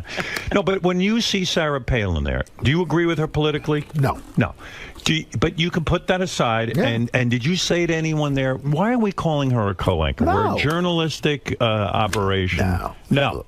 You don't care. What is it? I mean, let them do whatever they want. Yeah, I mean, look, it was fine. I mean, call her the weather person. Yeah. Do you hold her responsible for the ratings going down? No. They didn't go down. She did well. Yeah. Don't you think that was a low blow of Katie Couric to do Good Morning America? No. Come on. Absolutely Come not. on. Absolutely not. No, listen. You know what? You guys worked together for all those years. She goes on against you, ostensibly to beat you. Yeah, of course. Into the ground. Because it's a competitive business. Would you have done that if you were in her shoes? You would have. Absolutely. Why? Because you were on the Today Show. I was on the Today Show. And you chose to lead. And now I'm being paid by another company.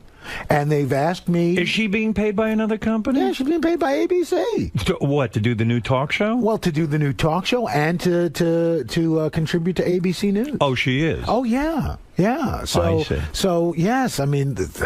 Right, okay. Yeah. Then I stand corrected. Yeah. All right, I was going to badmouth her a little bit. No. Look, But it kind of sucked to have your old colleague. Look, you're kind of like, oh, well. I mean, look, to me, I was surprising it took as long as it did for them to put her on.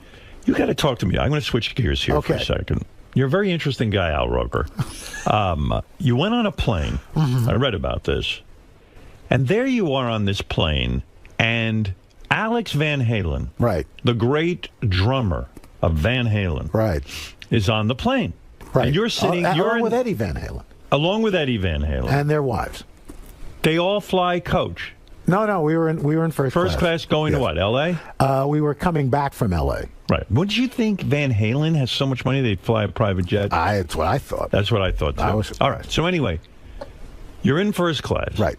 It's a three-seat... It's three seats next to each other. It's two seats, yeah, one center seat. This is American Airlines. 2 seats, 1 seat, 2 seats. And there are 2 rows of those. Okay. So you're sitting next to Alex Van Halen. Right. Okay. His wife is sitting in the center. Right. They say to you, Mr. Roker, I don't know who says it to you, the stewardess? Yeah. Well, actually, this started... in the Admirals Club, right? You know, okay. The nice lady at the front desk says, "Mr. Roker, Eddie Van." No, she says there's a family traveling together, and they were wondering if you wanted to switch seats. And I said, "Oh, is it a mom and a kid?" And she said, "Well, no." I said, "Well, which seat?" She said, "Well, it's that center seat, 2C." I said, "I hate that seat." I said, "Why do you hate that seat?" Because you're in the bulkhead. Yeah, and people cross in front of you, and we're coming back. It's a red eye, right? You know, so you might want to sleep. I'm trying to get some sleep. I take it's not a red eye. It was the 4:00 flight, right? But I'm trying to get some sleep because I got to get up for the Today Show the next morning. Smart so man. People come across, so nobody likes that seat. You're right, because people bonk into you. Yeah, you know, they're cross in front. So and it's a 6-hour flight. You're saying, hey, the reason you probably chose your seat ahead of time. Oh yeah. Booked my seat. You booked your seat, and you said, hey, I want to sit. You're on what? On the aisle? I was on the aisle. Nice. I like the aisle. You like the aisle? I like the aisle. Okay, and that's the seat you wanted. Exactly. So far, I'm with you. Yeah, so all right. The nice lady says, there's a family traveling. I said, parents and kids? No, it's a husband and wife. I said, but it's that center seat. She goes, well, it's Eddie Van Halen. I said, yeah, so what? Okay. Yeah, right. Okay. Eddie Van Halen. I'm Al Roker. You know? Yeah. Hey, I'm on the Today Show. You know? What? My shit doesn't stink too. Yeah. I go into the Admirals Club, and this guy comes. Now I I don't know what Eddie Van Halen looks like. Right. I don't. You're not a Van Halen fan. Yeah. Right. Hot for teacher, none of that. He's not Bon Jovi. Okay.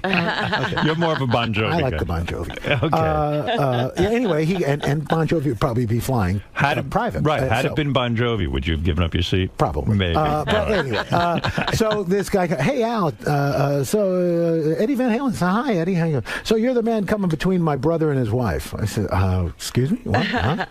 I said, well, you're sitting next to Alex and my brother. And Alex, hi Alex.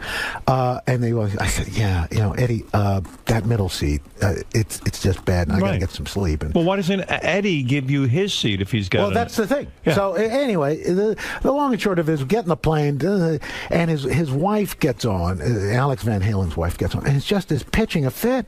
She's just really upset. And she says out loud for people to say, "This is the worst seat on the plane." Yeah. But she wants you to take it. Yeah. I should take it? Right. Really? Yeah, you should give up your seat. Somebody should take it besides her. No, I think not. What the fuck is wrong with people? Excuse my French. I know you're a clean guy. Well, by the way, why don't you switch? Why doesn't Eddie switch with you?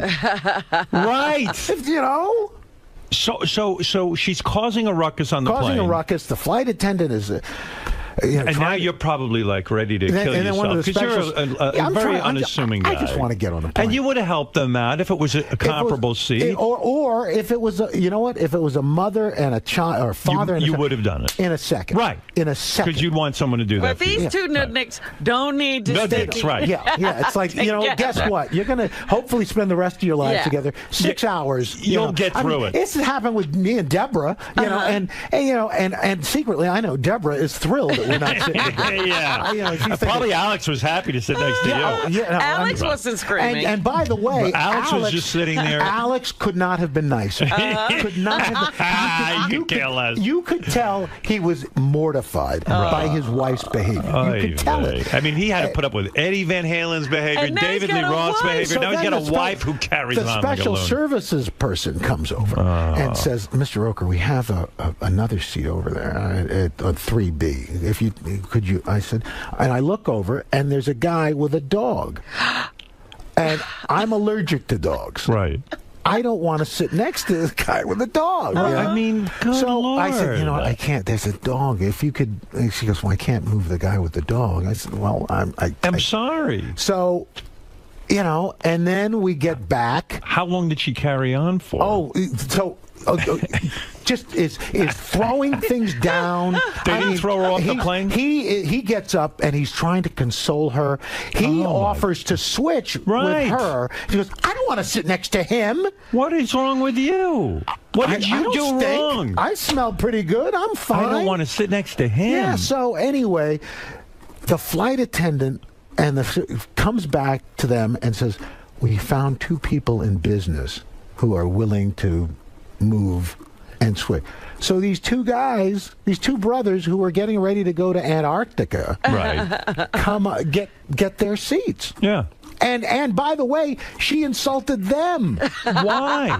Because they weren't getting out of the chair fast enough. Wow. So Alex went back into business class with his wife and had to sit there with her, and he gave up his first class seat. Exactly. And then you got you seated next to one of the brothers who which gave was up nice. which was fine. They were lovely people. Yeah. And did you, when something like that is going on around you, because you seem like a together guy, but what do you feel inside? It's like, I'm just trying to get home. You did all the right stuff. I didn't do anything. Yeah. And then, of course, their people, when we got back, leaks it to the New York Post, to page 6. Yeah, and they positioned it like you were being I was the bad guy. Yeah. I'm the bad guy? Wait a minute. Wait a second. Last I checked, my company, NBC, paid for this ticket. Right. Just like you may have. And guess what? Here's a new concept. Book ahead. And how about the concept like, hey, guess what? You can't always get what you want. Yeah, and you know what? It's like my 9-year-olds. You get what you get, and you don't get upset. Right. And you know what? If you want to fly together, you're Eddie Van Halen. Get a freaking private plane. Or book it in advance and get it together. Or, guess what? Suck it up, put on your big girl pants, and shut up. Why do you think they press released it? I think they just were embarrassed. I think they were angry. They wanted to get back. Was the wife hot at least? released? Was she something to look at? Well, or? she was hot. Well, she was throwing things. you can look at. Was she you can attractive? Look at. There's some pictures of her and Alex online. Yeah. And in every picture, she looks like somebody took a whiz in her Cheerios. It's like a big sourpuss. Why are you upset? You're married to a rock star, for God's sake. Calm down. You got a lot Settle of dough. down. And he's the drummer, no less. Yeah, he's But the that drummer. entitlement that she should have a great it's like, seat. please. Because I love that. he is in Van Halen. Yeah, I just like that they press released it. I know. I It's can't like, believe gosh, it. really? Well, they decided she made a big stink, and they thought maybe that would come out, so they went first strike. That's I right. guess. And it's Yeah. like, to me, it's like I had forgotten. And my lovely press person at NBC, Megan, calls and says, "This is what page 6 is." I said, "Well, I'm not commenting. I don't care. Right. I'm not going to." No, you took the high road. Like, hey, this please, is good for you. And, What an upsetting thing. It was on the heels of the Alec Baldwin thing. Right. And so it's like, look at these NBC people, they're crazy. Yeah. Well, does that stick with you though? Like you take the high road, you don't call back page 6, you don't comment on it anywhere. No. What does that do to you inside? Like, do you go to bed fuming that night? It's like, you know what? God bless you. Could you sleep on the plane? Yeah, I did. Oh, there's the Didn't even wife. bother you? She's not some sex pot. She's a nice-looking woman, Nice lady. Yeah, she would calm look down. a lot better if she wasn't angry. Well, can you imagine being married into the Van Halen situation? I don't know. That's a there tough she is. situation. Yeah, and look at him. Look at how nice. He looks happy. He's happy. He's happy. And she's carrying on like She's going on like a whirling dervish. Oh my God! It's like the Tasmanian devil. Well, because she can't sit next to Alex Van Halen. Yeah, I know. And that means all her juice is gone because no one's carrying on because she's with Alex Van Halen. It's a 4 o'clock. It's the 4 o'clock flight back to New York. Close your eyes, go to sleep. You'll be in New York. And guess what? There were people waiting for them. To do the autograph. And when you come home, do you tell your wife this whole story? I didn't even tell her. You didn't? No. What is that? Because you know what? Because that would be my whole life. Because you know what? Once it was done, I didn't even think about it. You know what? It's very together of you because I would have sat there on the plane all nervous and getting red, and I would have been like, I went to sleep. And then I'd get home and I'd get a hold of my wife. You're not going to believe with this and Alex Van Halen. And then the New York Post put it in and I get crazy from stuff like that. When Megan called me I was like, what are you talking? Oh my gosh, the plane? Really?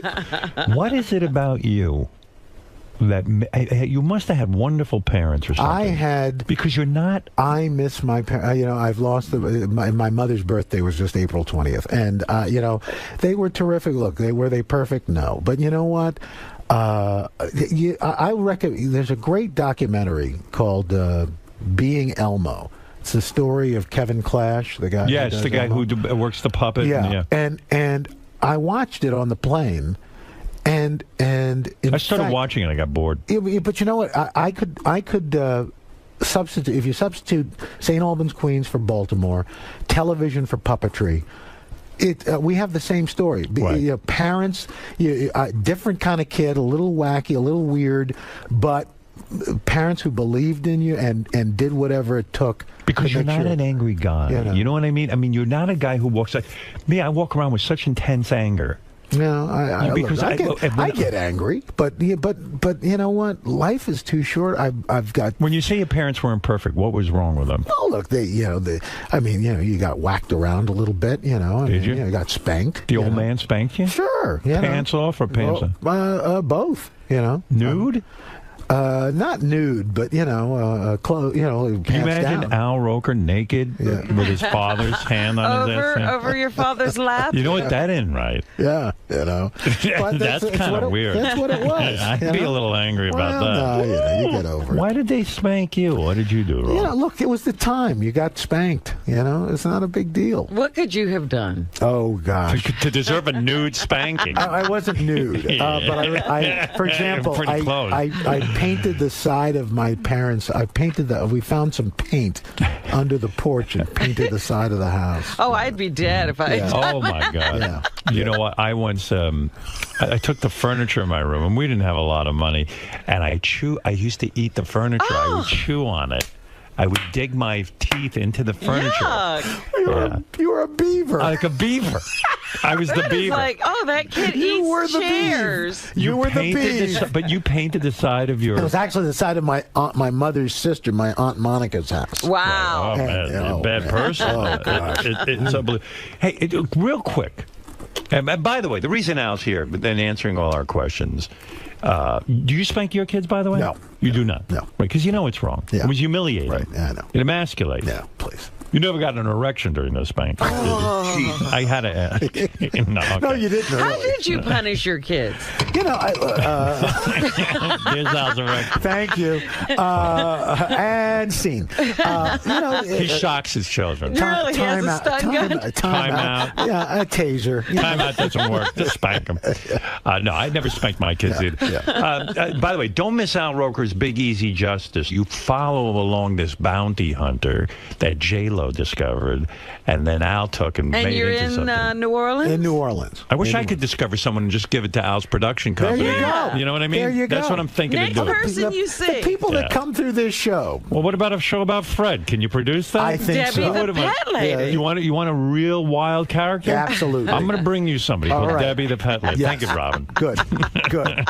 Good. I can bring you a whole bunch of people. That's the Bring it, baby. Come I want to on. do what J-Lo does. Come on. There you go.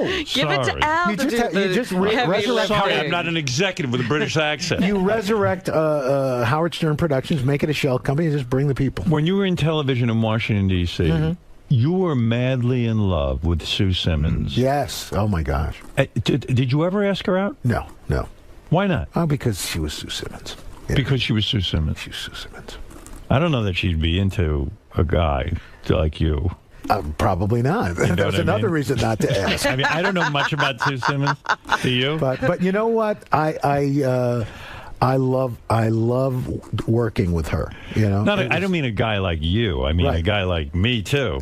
Any guy. You know, I loved working with Sue. I mean, it was like She was a dream. You know, you never knew what she was going to do. I mean, it was. Were you friendly with Sue all the years? I mean, I know you worked Yes, with her at yeah, NBC yeah, in New York, and when they fired her recently, did you walk into the bosses at NBC and stick up for her and say this is wrong? Did you go in and look? Decisions were made, but yeah, I've talked with her. You know, how's she handling it? She's doing okay. You know, I mean, How long was she on New York television?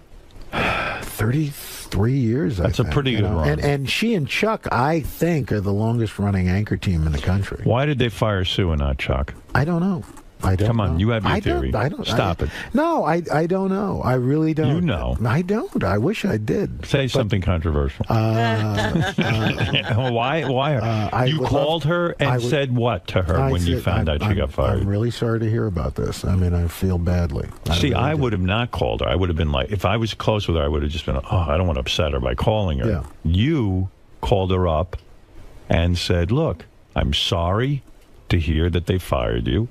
Did she burst into tears? No. She she's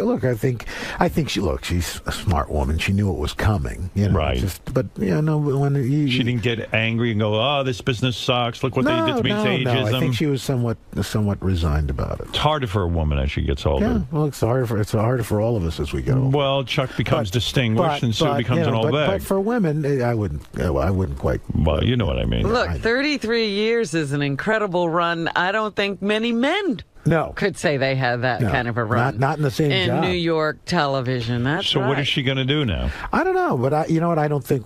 I think Sue will do something else. I do. You do? I really do. Who's looking for She her? might be coming to Al with crazy you never people know. to put exactly, on TV. You know? Why don't you follow her around? like the bounty hunter. You know, the interesting thing is Sue, everybody thinks Sue this wild, crazy. She has a very quiet existence. Are you going to work the Olympics for NBC? Yeah, yeah. You're going to be over in London? In London, jolly old England. How long are you going to be there? We're going to be there almost 3 weeks. You bring the wife or you're on your The own? wife and the kids are coming. Oh, no kidding. Deborah and the kids are coming. No fun for Al. Yeah. Oh. Well, they'll only be there for a week now. I want to suggest a new TV show for your production company. Sue the bounty hunter. Now listen to this. Sue Simmons has a whole change of life.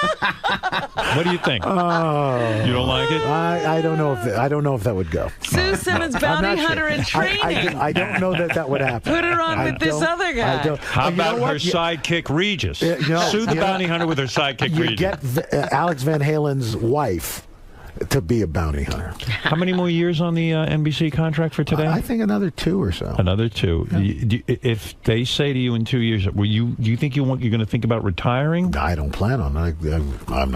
No. You're still a young man. I'm a young man. How old are you now? I'm going to be 58. So in 2 years you'll be 60, according to my math. Yes. Maybe I'm wrong. No, I think that's it. 58 plus 2. Yeah, I think it's 60. You're good. You're good. All right. And then you're going to look for a new contract. Yeah. You're going to do this as long as you can hold on. You stay on the train as long as you can. What do you think of this show? Sue Simmons, Coast Guard captain, where Sue studies. Put Sue on a boat. Put her in the what do you think of that? bounty hunters. I think Sue. But I do believe. Thank you. Hey, here comes Sue Simmons. There you go. All right, look, Al Roker. Yes. You are something else. When you're not on planes disturbing people, or producing television shows, or spanking the kids, or getting spanked naked. I mean, there's so much. Who knew? Yeah. I mean, now that wouldn't be bad. People think Al Roker, just nice guy. No. You're a deep individual. I mean, you've had experiences. I can't believe you were spanked nude by your father. Was he nude when he did it? Oh, no. You're just wrong. Can you imagine the family films? We discovered this when Al took a bunch of old Super 8s to be digitized. Oh, gosh. I don't remember that. How old were you when you had your last nude spanking? As I said, I think I had on a thong. How about this for sure? Sue Simmons spanking party. Hold on a sec. Now, you remember about spanking. Yes, I do. Was it Dan Foreman? Yes, Butt Bongo Dan. Butt Bongo Fiesta was Al. One of your greatest achievements. You are a delight. You're keeping the weight off. You're looking at a triathlon. Well, that's running, biking, and swimming. Yeah, swimming is the hardest part for me. Swimming is the toughest. Yeah. And if you ever see a triathlon, they all swim over each other. Yeah. Oh, it's brutal. It's brutal. I went to one. No, I know. Are you talking about a full-on triathlon? Or You're not talking about an Ironman. No. God, are you crazy? No, what mileage are we talking about? I think it's a sprint. I think you swim something like 500 yards or something like that. You bike 15, 16 miles and you run 4 or 5 or 6 miles. Oh, you can do that. Yeah. I thought you were talking about like a triathlon. No. We're not talking Ironman. No, okay. That's insane. Just want to try something new. Yeah, something different. All right. Yeah. Listen. Al Roker has said it all. He said too much. Yeah. Probably. I can't believe you would kill Deborah Norville. Wow, is that the headline or what? Yeah. Al Roker says he would kill Deborah Norville. I know. I was hoping you had forgotten about that. What happened to her anyway, Deborah Norville? She's doing Inside Edition. Oh, she is? Yeah. Oh, wow. Hey, Deborah Norville has done okay. What happened to Jane Pauley? Jane Pauley, she does pieces for us. She does? Does she? Yeah. They throw her a bone once in a while. Yeah, I know. She's doing well. Well, good for her. Yeah, good. I mean, her kids are grown, When they fire this new, what's her name? They're not firing. Ann Curry? Stop that. Want to take money on that? Come on. Stop it. I read the paper. Nick. Let's say they fire her. Would you want to see Meredith Vieira come back to the Today Show? I'm not even. Meredith isn't coming back. She's not coming back. She's got. She just produced a movie. Who would you like to? Let's say Ann Curry gets hit by a car tomorrow. Wow. Okay. Let's say. Who would you want? Rachel Fine? Who do you want to have take over that slot? Gosh, I don't know. Sofia Vergara. No, come on. Is there anyone you have in mind? Sofia Vergara. Is there anyone currently on your Today Show periphery that you think could step into that co-anchor chair with Sarah Palin. No, come on. Who do you think could do it? I don't know. There are any number of people who could do it. I mean, look, that's a great thing about the Today Show. We've got a lot of people. Right. We've got people. What about Lindsay Lohan? Would you ever consider her? Wow. Are you brought in on decisions like that? Do they No. come to you? Never. Are you serious? What do you think of Chaz Bono, maybe? That's about as random a point. I don't know. I'm trying to think of people. What I do is I throw out names. Chaz Bono. See what sticks to the wall. Wow. Wouldn't she be terrific? He. Do you consider him a man or a woman? I haven't thought about it. Well, you're so afraid to get... No, I haven't thought about it. When you look at Chaz Bono... Look, he says he's he, then he's he. You're fine with that. You side with the transgender community. Hey, look, I'm not dating him, so what the heck? Are you afraid of controversy because you're on the Today Show? In other words, would you come out and say, I am pro-abortion? No, I wouldn't come out and say it's not because I'm on a news show. I'm not going to. You won't give your opinion on that? No. What do you think of these news guys who give their opinion? Well, they're not news guys. I mean, you're talking. You you're cease talking becoming the one. cable news. I think you're for abortion. I think you like abortion. So why would you like say me. that? I'm for abortion. But you don't There's like too it. many, I do like it. No, you don't. Oh, you don't understand him. He has been raving about abortion people for years. in this world who are unloved, unwanted. You know it's hard enough when you're loved and I wanted. understand that. Of course. Abort. Look, listen, here's the deal. My parents adopted 3 kids. Well, there you go. And That's wonderful. My oldest girl's adopted. All of these jerk-offs who run around, women shouldn't have abortions, I don't see them adopting anybody. They just want more babies in the world, but they don't want to take care of them. Well, once they're born, then their job is over. Yeah. It's unreal. I hear you. But you don't weigh in on any of the topics of the day. No. Even Trayvon, you're not involved in that. You have a personal opinion. Yeah, but I can't.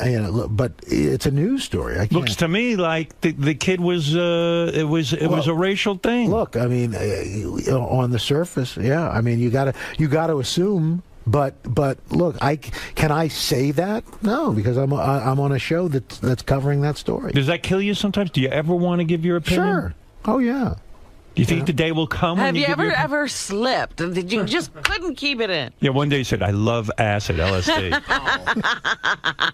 Like when OJ was on trial, could you give your opinion? No. You can't. No. You still haven't given your opinion. No. No one knows where you stand on OJ. No. It's unbelievable. Who snorted just now? It wasn't me. Don't look Even over on here. this show, you can't say whether OJ is guilty because, or not. look, I mean, he's in prison, so there you go. You would never admit whether you're a Republican or a Democrat? Nope. Do you think North Korea is bad? Yeah, oh yeah. Oh, you're willing to I'll say that? All right, I didn't know how far you would go. Getting Bin Laden. Definitely. You were happy when they killed Bin Laden. Yes. You were. Oh yeah. You're admitting that. Please. You're not afraid they're going to fire you? No, I don't think so. All right. I think I'm safe on that one. Holy mackerel. I mean, really. What a life. It's good. Yeah. Life is good. You know, it is. You understand that you have to not give your opinion. Yeah. Does he ever take vacation? Or Yes. is everything work? I take vacation. Where'd you go on your last vacation? We went to the Cayman Islands. Oh, no kidding. Yeah. Just the wife or with the kids? With the kids. Any time for nookie or you have to... Yeah. Oh, yeah. Yeah. Good Like, times. will you go crazy on vacation, have sex twice with your wife in the same day? That I would don't be think crazy. so. That would be crazy. That'd be insane. Do you hate France? No. You do not. What? I just want to see how far you go. Everybody hates France. All right. Chocolate or vanilla? What do you like better? I like the Neapolitan. The chocolate vanilla strawberry. Wow, you really are non-controversial. No, I like. Is that because you're on the Today Show? I like, or you really... No, I like the chocolate. I like the vanilla. It's I like everything in the equally. same slice. You get 3 flavors. How great is that? But you're right about abortion and things like that, because if these religious nuts, if they found out you were you supported a woman's right to choose, they go berserk. I know. Oh my gosh, I got to go. Oh yeah, you I do. got the Today Show. You actually have something to do. I got to go do the Today Screw Show. the Today Show. No. And weather's up early today. I'm at 7:06. All right, listen. Let's tell people why you came here today. That's Big more Easy important. Justice. Okay. Al Roker is producing a brand new show called Big Easy Justice. Now, you don't appear on this show. No. No. I'm just... And neither does J-Lo. No. And she won't even promote it. But she's involved.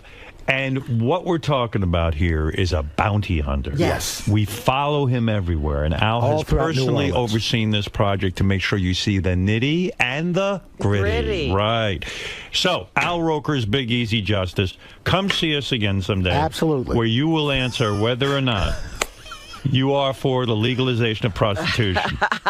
Sounds great to me. Yeah, you're not against that. Gotta go. All right, here we go. The great Al Roker. We'll be back right after these words. Wow. Very in-depth. How are you? Good. Everything good? Yeah, it's all good. Yeah, we are. I mean, I'm excited we're going to be doing stuff. Yeah. I am Good too. to see you. I'm now part of the NBC family. Yes, baby. They've been Al, they've been lovely. Really. Look, why not? I feel like I have a family. Quick, tell Bella second morning. I will. Quick picture out. Thank you, sir. You bet.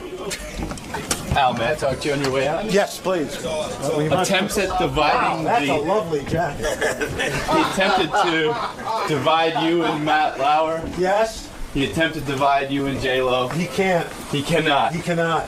All right, Al. He cannot. Thanks. Can I walk?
This is a Howard TV original production. On this episode, Howard helps put Champion Magazine on the map by shooting their cover. I'd like to turn you sort of this way. And Ramen gets her own radio show, The Chatter. Guy who shot his penis off. Yeah. What's your problem? Testing 1, 2. Baba Boo. Yeah. Hey-oh, yeah.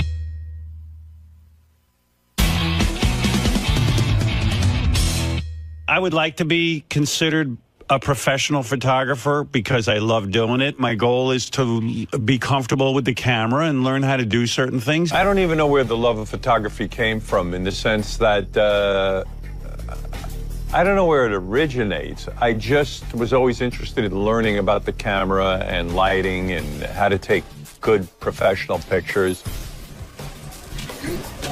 See, that's the light.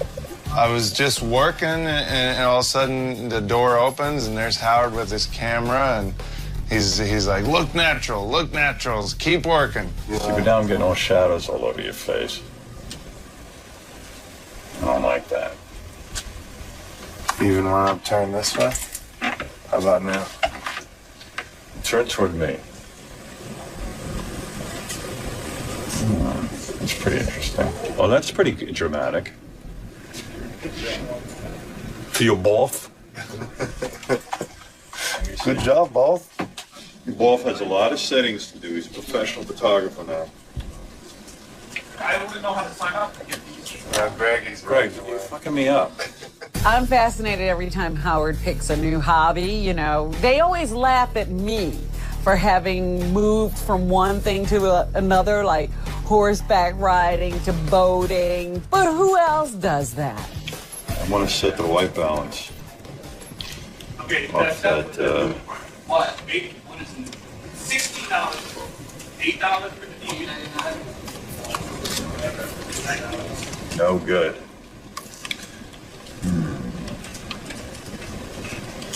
Wait a minute. It was definitely harder to act natural and pretend he wasn't there for a couple different reasons. Because it's Howard, and because he has a camera, and because he wants to see me working, and he wants me to look good, and I don't look very good. I know I was going to get my picture taken, I would have showered today. The way it's going, I don't think you're gonna get your picture taken. This is fucking retarded. I'm not doing anything. Where's my shirt?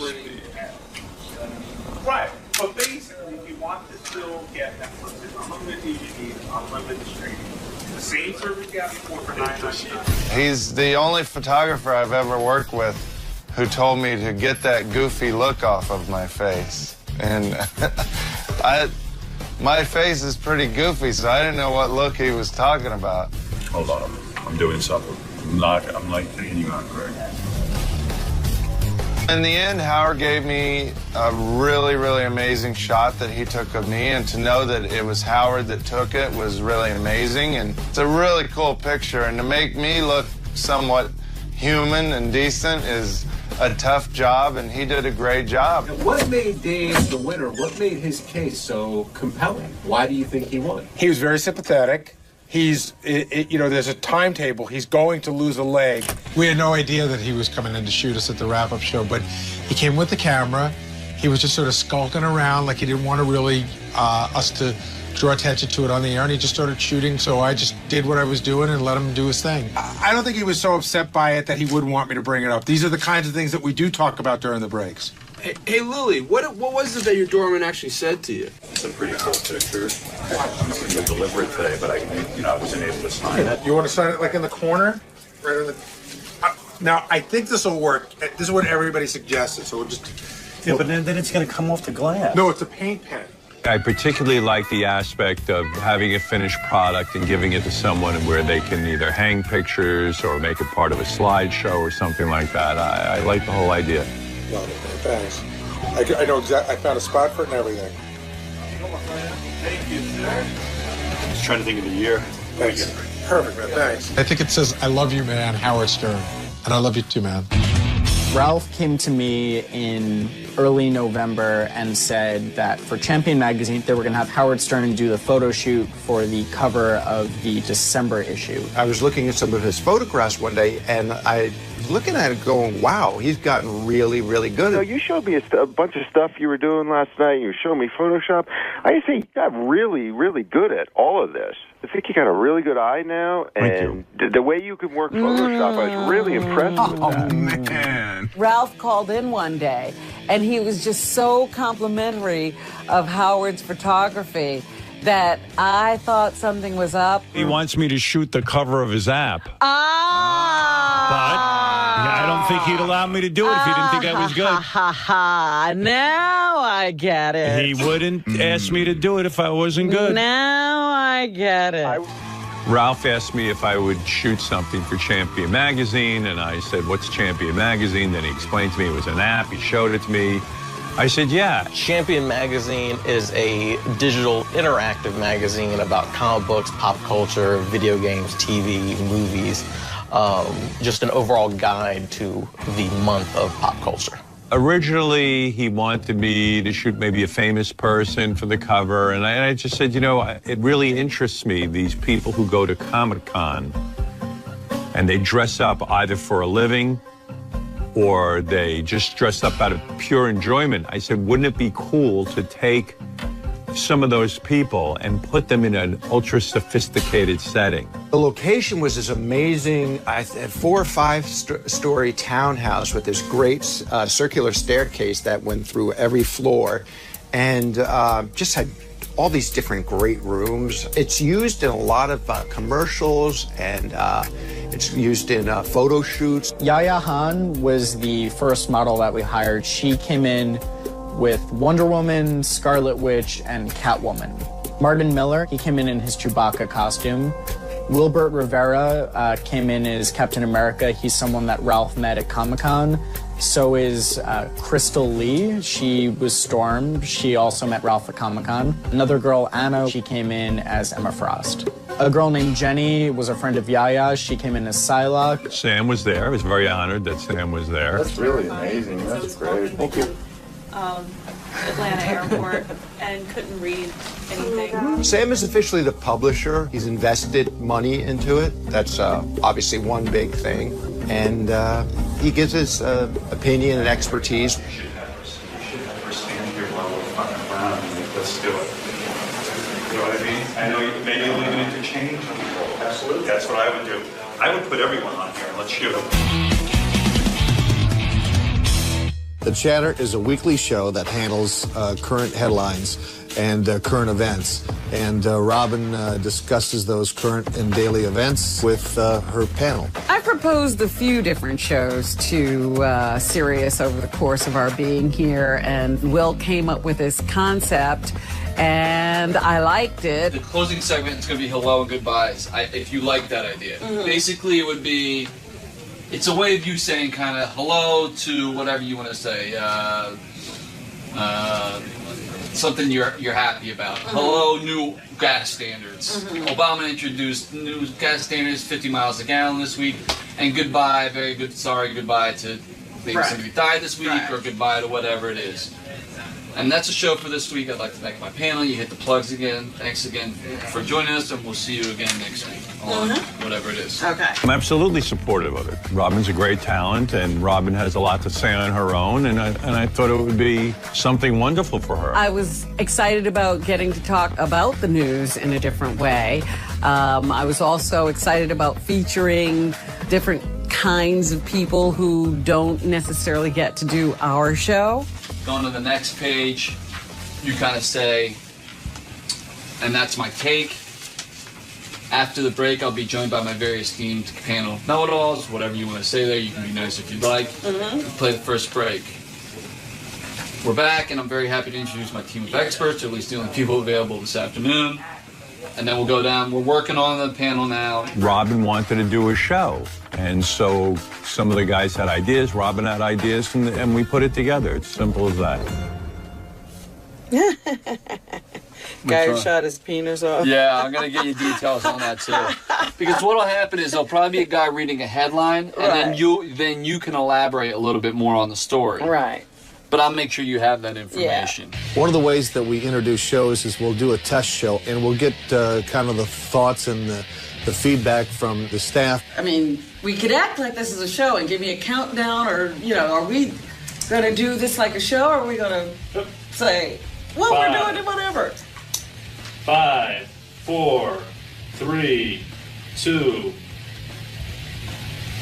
Hi, I'm Robin Quivers, and welcome to The Chatter, the show where we break down all the newsworthy this week. All the news what? All that's news. Oh, that's newsworthy. Okay. Sorry about that. The show is heavily produced, so we were really trying to work out the kinks. Okay, this is a serious problem. The question here is, what do we have the political will to do about Afghanistan? Robin, I think we should go back and just do the Afghanistan one real quick. And I think you should make it, because you didn't really say whether you think we should stay or go. All right, I know that.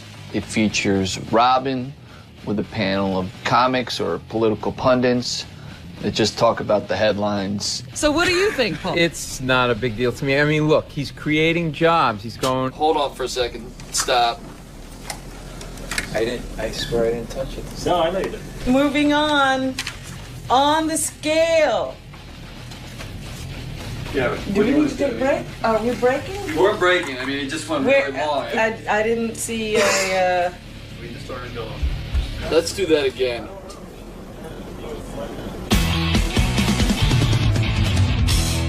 This was important to them that I was shooting the cover, and quite frankly, it was important to me. I know people are asking me to do this because of who I am on the radio, not because of my reputation as a photographer. So I'm anxious to impress them, and I tried to do some really interesting portraits of people. I love your costume. Thank you. If you put a foot here and a foot here, and this is your main line, you're gonna, no, in fact, yeah, if you just put your 2 feet up here, okay, what I want to do is, I want you to actually turn this way, all right, and this is your line. So anything you can play into that, if you... Do you mind if I move here? Go ahead, do whatever. Thanks. I'm used to modeling, so. Okay. Yeah, of course. Get this out of your face. He was just really nice to the models, asking them where they came from, you know, what costume was this, kind of just talking to them in a very genuine way, and that put them at ease, and that gives you really good photos. That's good. Stay like that, Ralph. That's fine. I love it. Excellent. I can take your hand out later.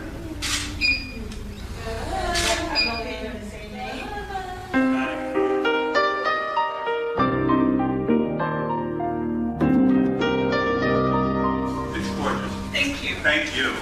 Stay in costume. I understand that Ralph got in the way a lot because Ralph is really a control freak, and so is Howard. Dramatic, beautiful, gorgeous. Thank you. Wonderful. When Howard goes in to do a shoot, he's the photographer. He wants to arrange everything. And then Ralph wants to come in and make his final suggestion.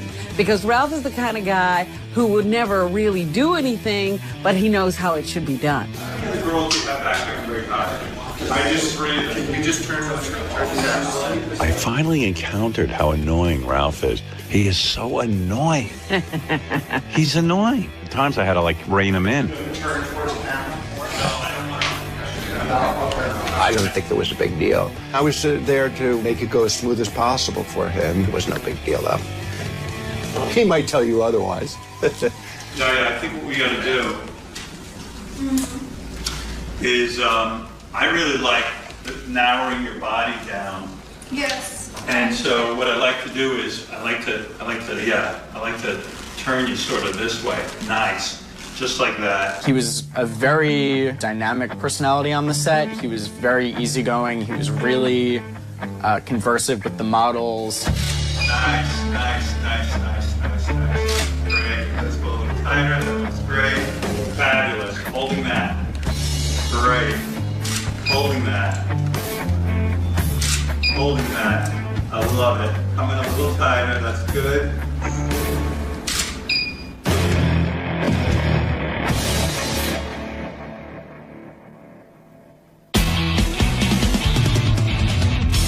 We did the initial pilot, and everybody was a little nervous and on edge, you know, to see how it all fit together.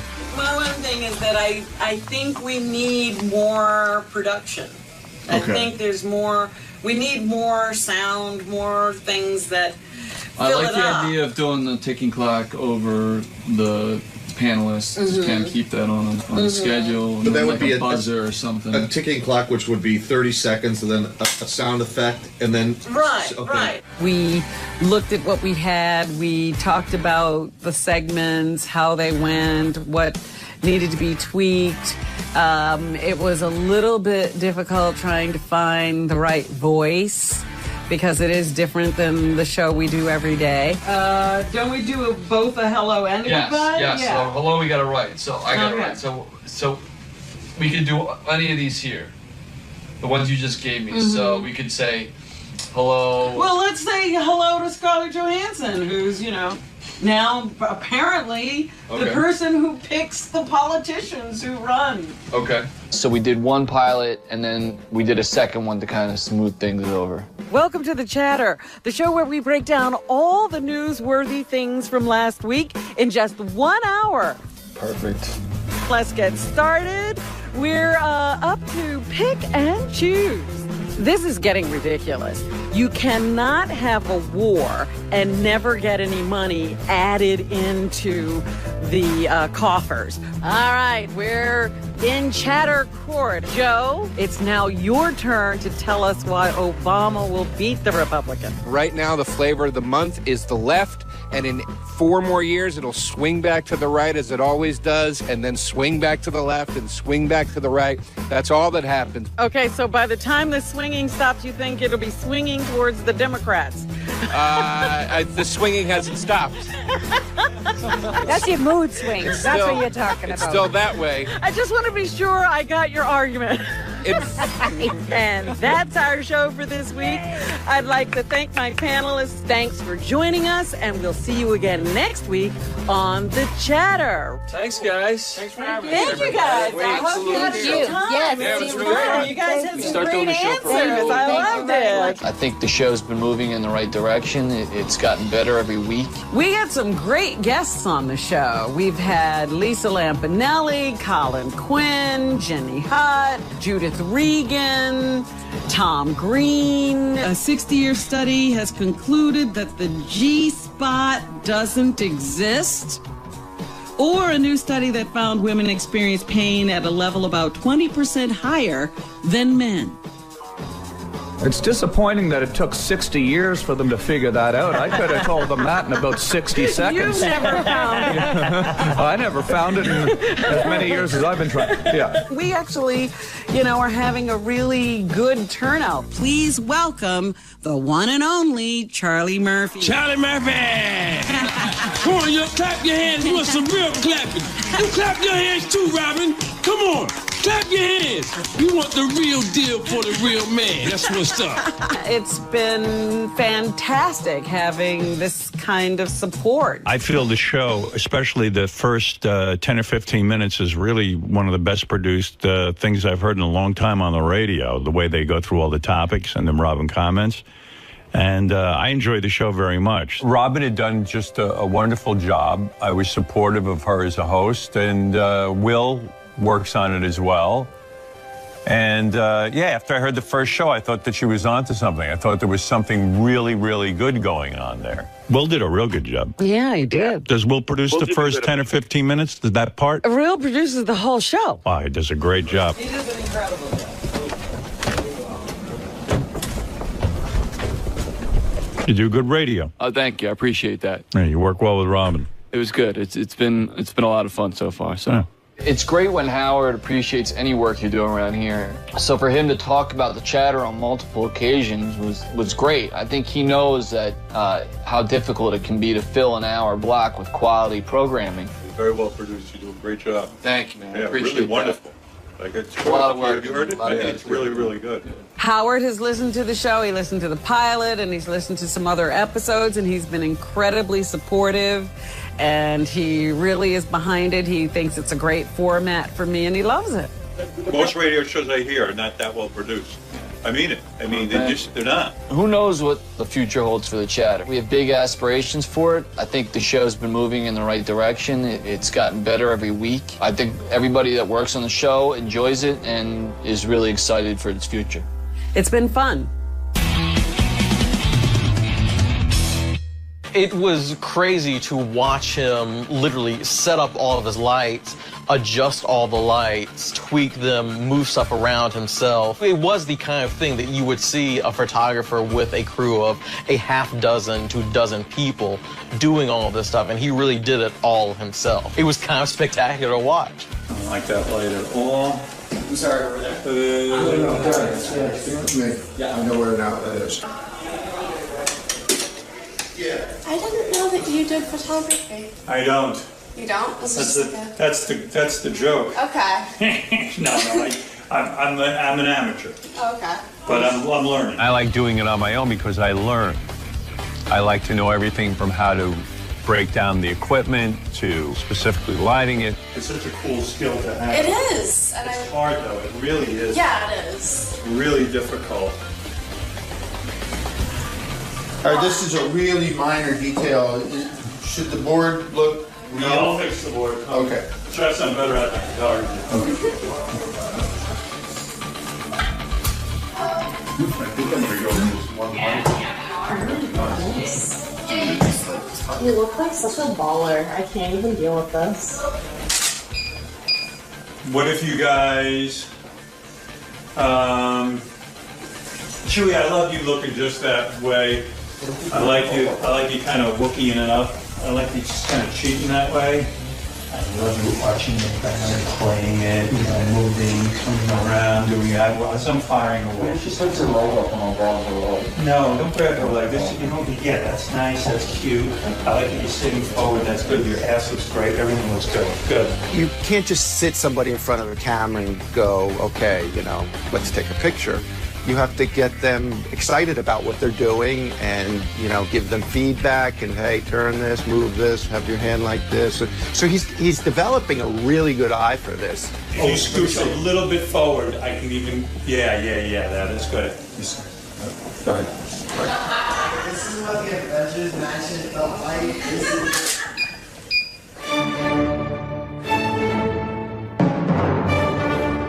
I only know of the Howard that fans know of. So seeing him sort of in this environment where, you know, he's in charge, he's the photographer, but he's working with models and he's trying to be creative was very interesting. You were great, Jenny, great. Really look good. Why don't you wait till I'm done? But you look really good. You look really good. Here, I want to take that idea of what we're doing. I'll show you. On you guys, you know what I mean? That looks really cool. Yeah, you guys are gonna look great. All right. All right. Let's see. Thank you. I think we're gonna work in here. I think we went for almost 8 hours. We went 2 hours or 3 hours over what our actual allotted time at the location. So it was a long photo shoot. I want to do the shot of the girl in the mirror. What I need this light out of the way. Okay, give it to me. Please let me do it. I want to cheat Scarlett into Yaya into there. That's good. Let me just. I love it. Oh, Scarlett looks good with her ass out like that. That's good. It's funny. But do you think we got to flip flop them? Like she? No. She should just move here.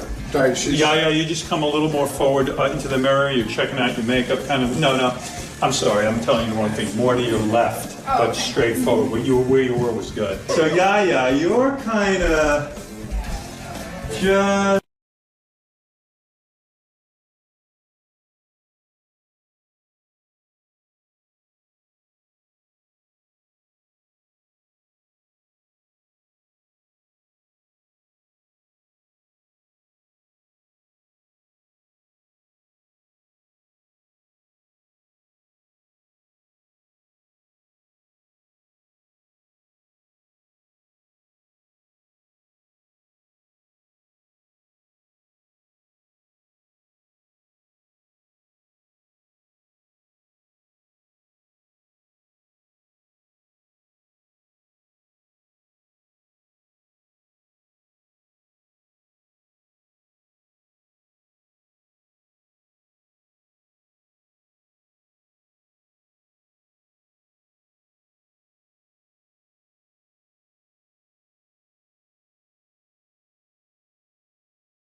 I think the pictures turned out awesome. Pretty impressive.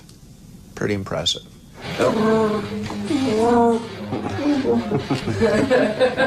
Nice. I'm gonna have to drag this light back a little bit more, Yaya, because I don't want it to show. They have to stretch me in Photoshop. I'm not as tall as she is. Screw her. We like you, girl. We like you. You're our Catwoman. We mean it, actually. I'm hoping. Jenny, you are a natural, Chewy. Turn to the light, Chewy. You play it up to the light.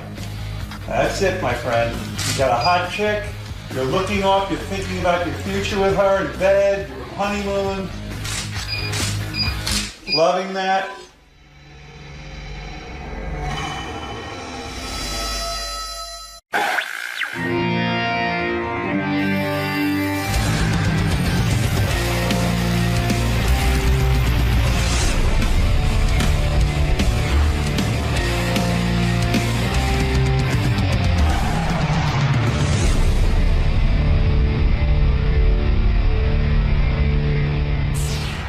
Bobo, you're on there. I'm sorry, it's Bobo. I know some people don't like Bobo. Hey, I Bobo. was reading David Hinckley's column. Yes. Just who's responsible for putting together in the radio industry, right, as far as being rated top talk show host?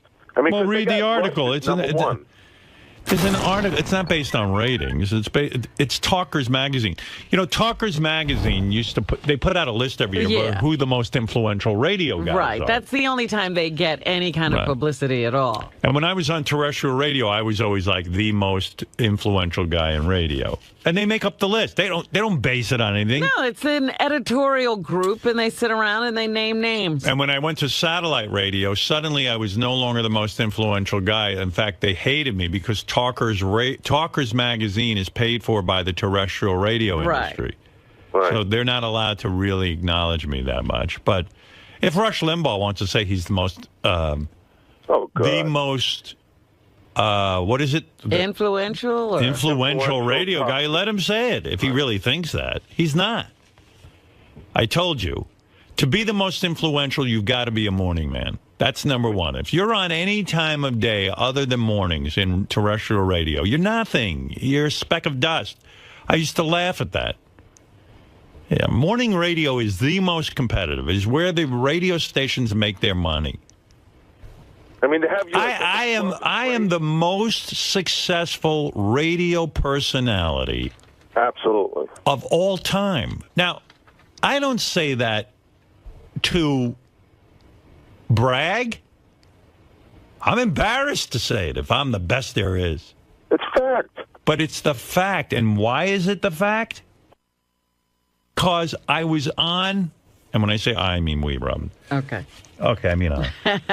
I was on 6 to 10 in the morning in various radio markets. I believe at our height we were on in 67 markets in the morning. And you had a 9 share at times, Excuse me, Bobo. Yes, that is correct.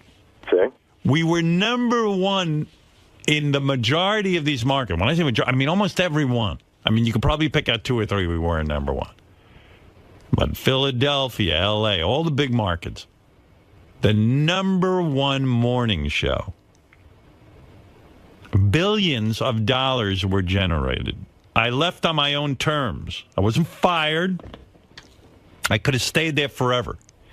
And then I moved over to satellite with an audience that turned this company into the number one satellite company, forcing a merger. Then to boot, anyone who ever followed me in that time slot on all of my stations failed miserably. Not failed miserably. Right. We shall never see the likes of me again. I'm so wonderful. And that's the truth. Rush Limbaugh is the most influential. No, he's not. He's on middays. I used to say, put Rush Limbaugh on in the morning against me. Put him on. Let's go. He wouldn't do it. Howard, you know what they say? Dynamis is number 33. They go. Dynamis? Dynamis is what? Number 33. And every market they put him on in, he fails. He's never been successful in New York. He's moderately successful. I don't even know how he did that. And the only time his ratings went up was after I left. Some people were forced to listen to him. He's like a cancer. I mean, to put Geraldo Rivera at 75 is crazy. He's much better than I. I didn't even know Geraldo Rivera was on the radio. Yeah. I don't know that he has any influence, Geraldo Rivera. But look, in terms of they're radio, trying to put together a magazine article. But in terms of radio, it is hands down proven fact. You know, Talkers Magazine I wouldn't pay any attention to because, as David Hinckley, I don't know if he pointed out in the article. I didn't get to read the article entirely. But he should point out that it's bought and paid for by the radio industry, the terrestrial radio industry. You know, they used to make me feel really good when I was on terrestrial radio. The second I left, they were, Howard's irrelevant. People would like to think I'm irrelevant. They like to write, Howard became irrelevant. Irrelevant? I base relevance on, A, what you're paid and what you command in terms of an audience. If Rush Limbaugh came over to satellite radio tomorrow, he wouldn't bring 1,000 subscribers with him. He wouldn't bring 1,000. This is why I'm valuable to this company. There's nobody else who could do what I did. There's no question who the most influential person is in radio. It's me, and then there's no one else. That's right. No one. And you could hear guys fighting this whole day. Oh, Howard.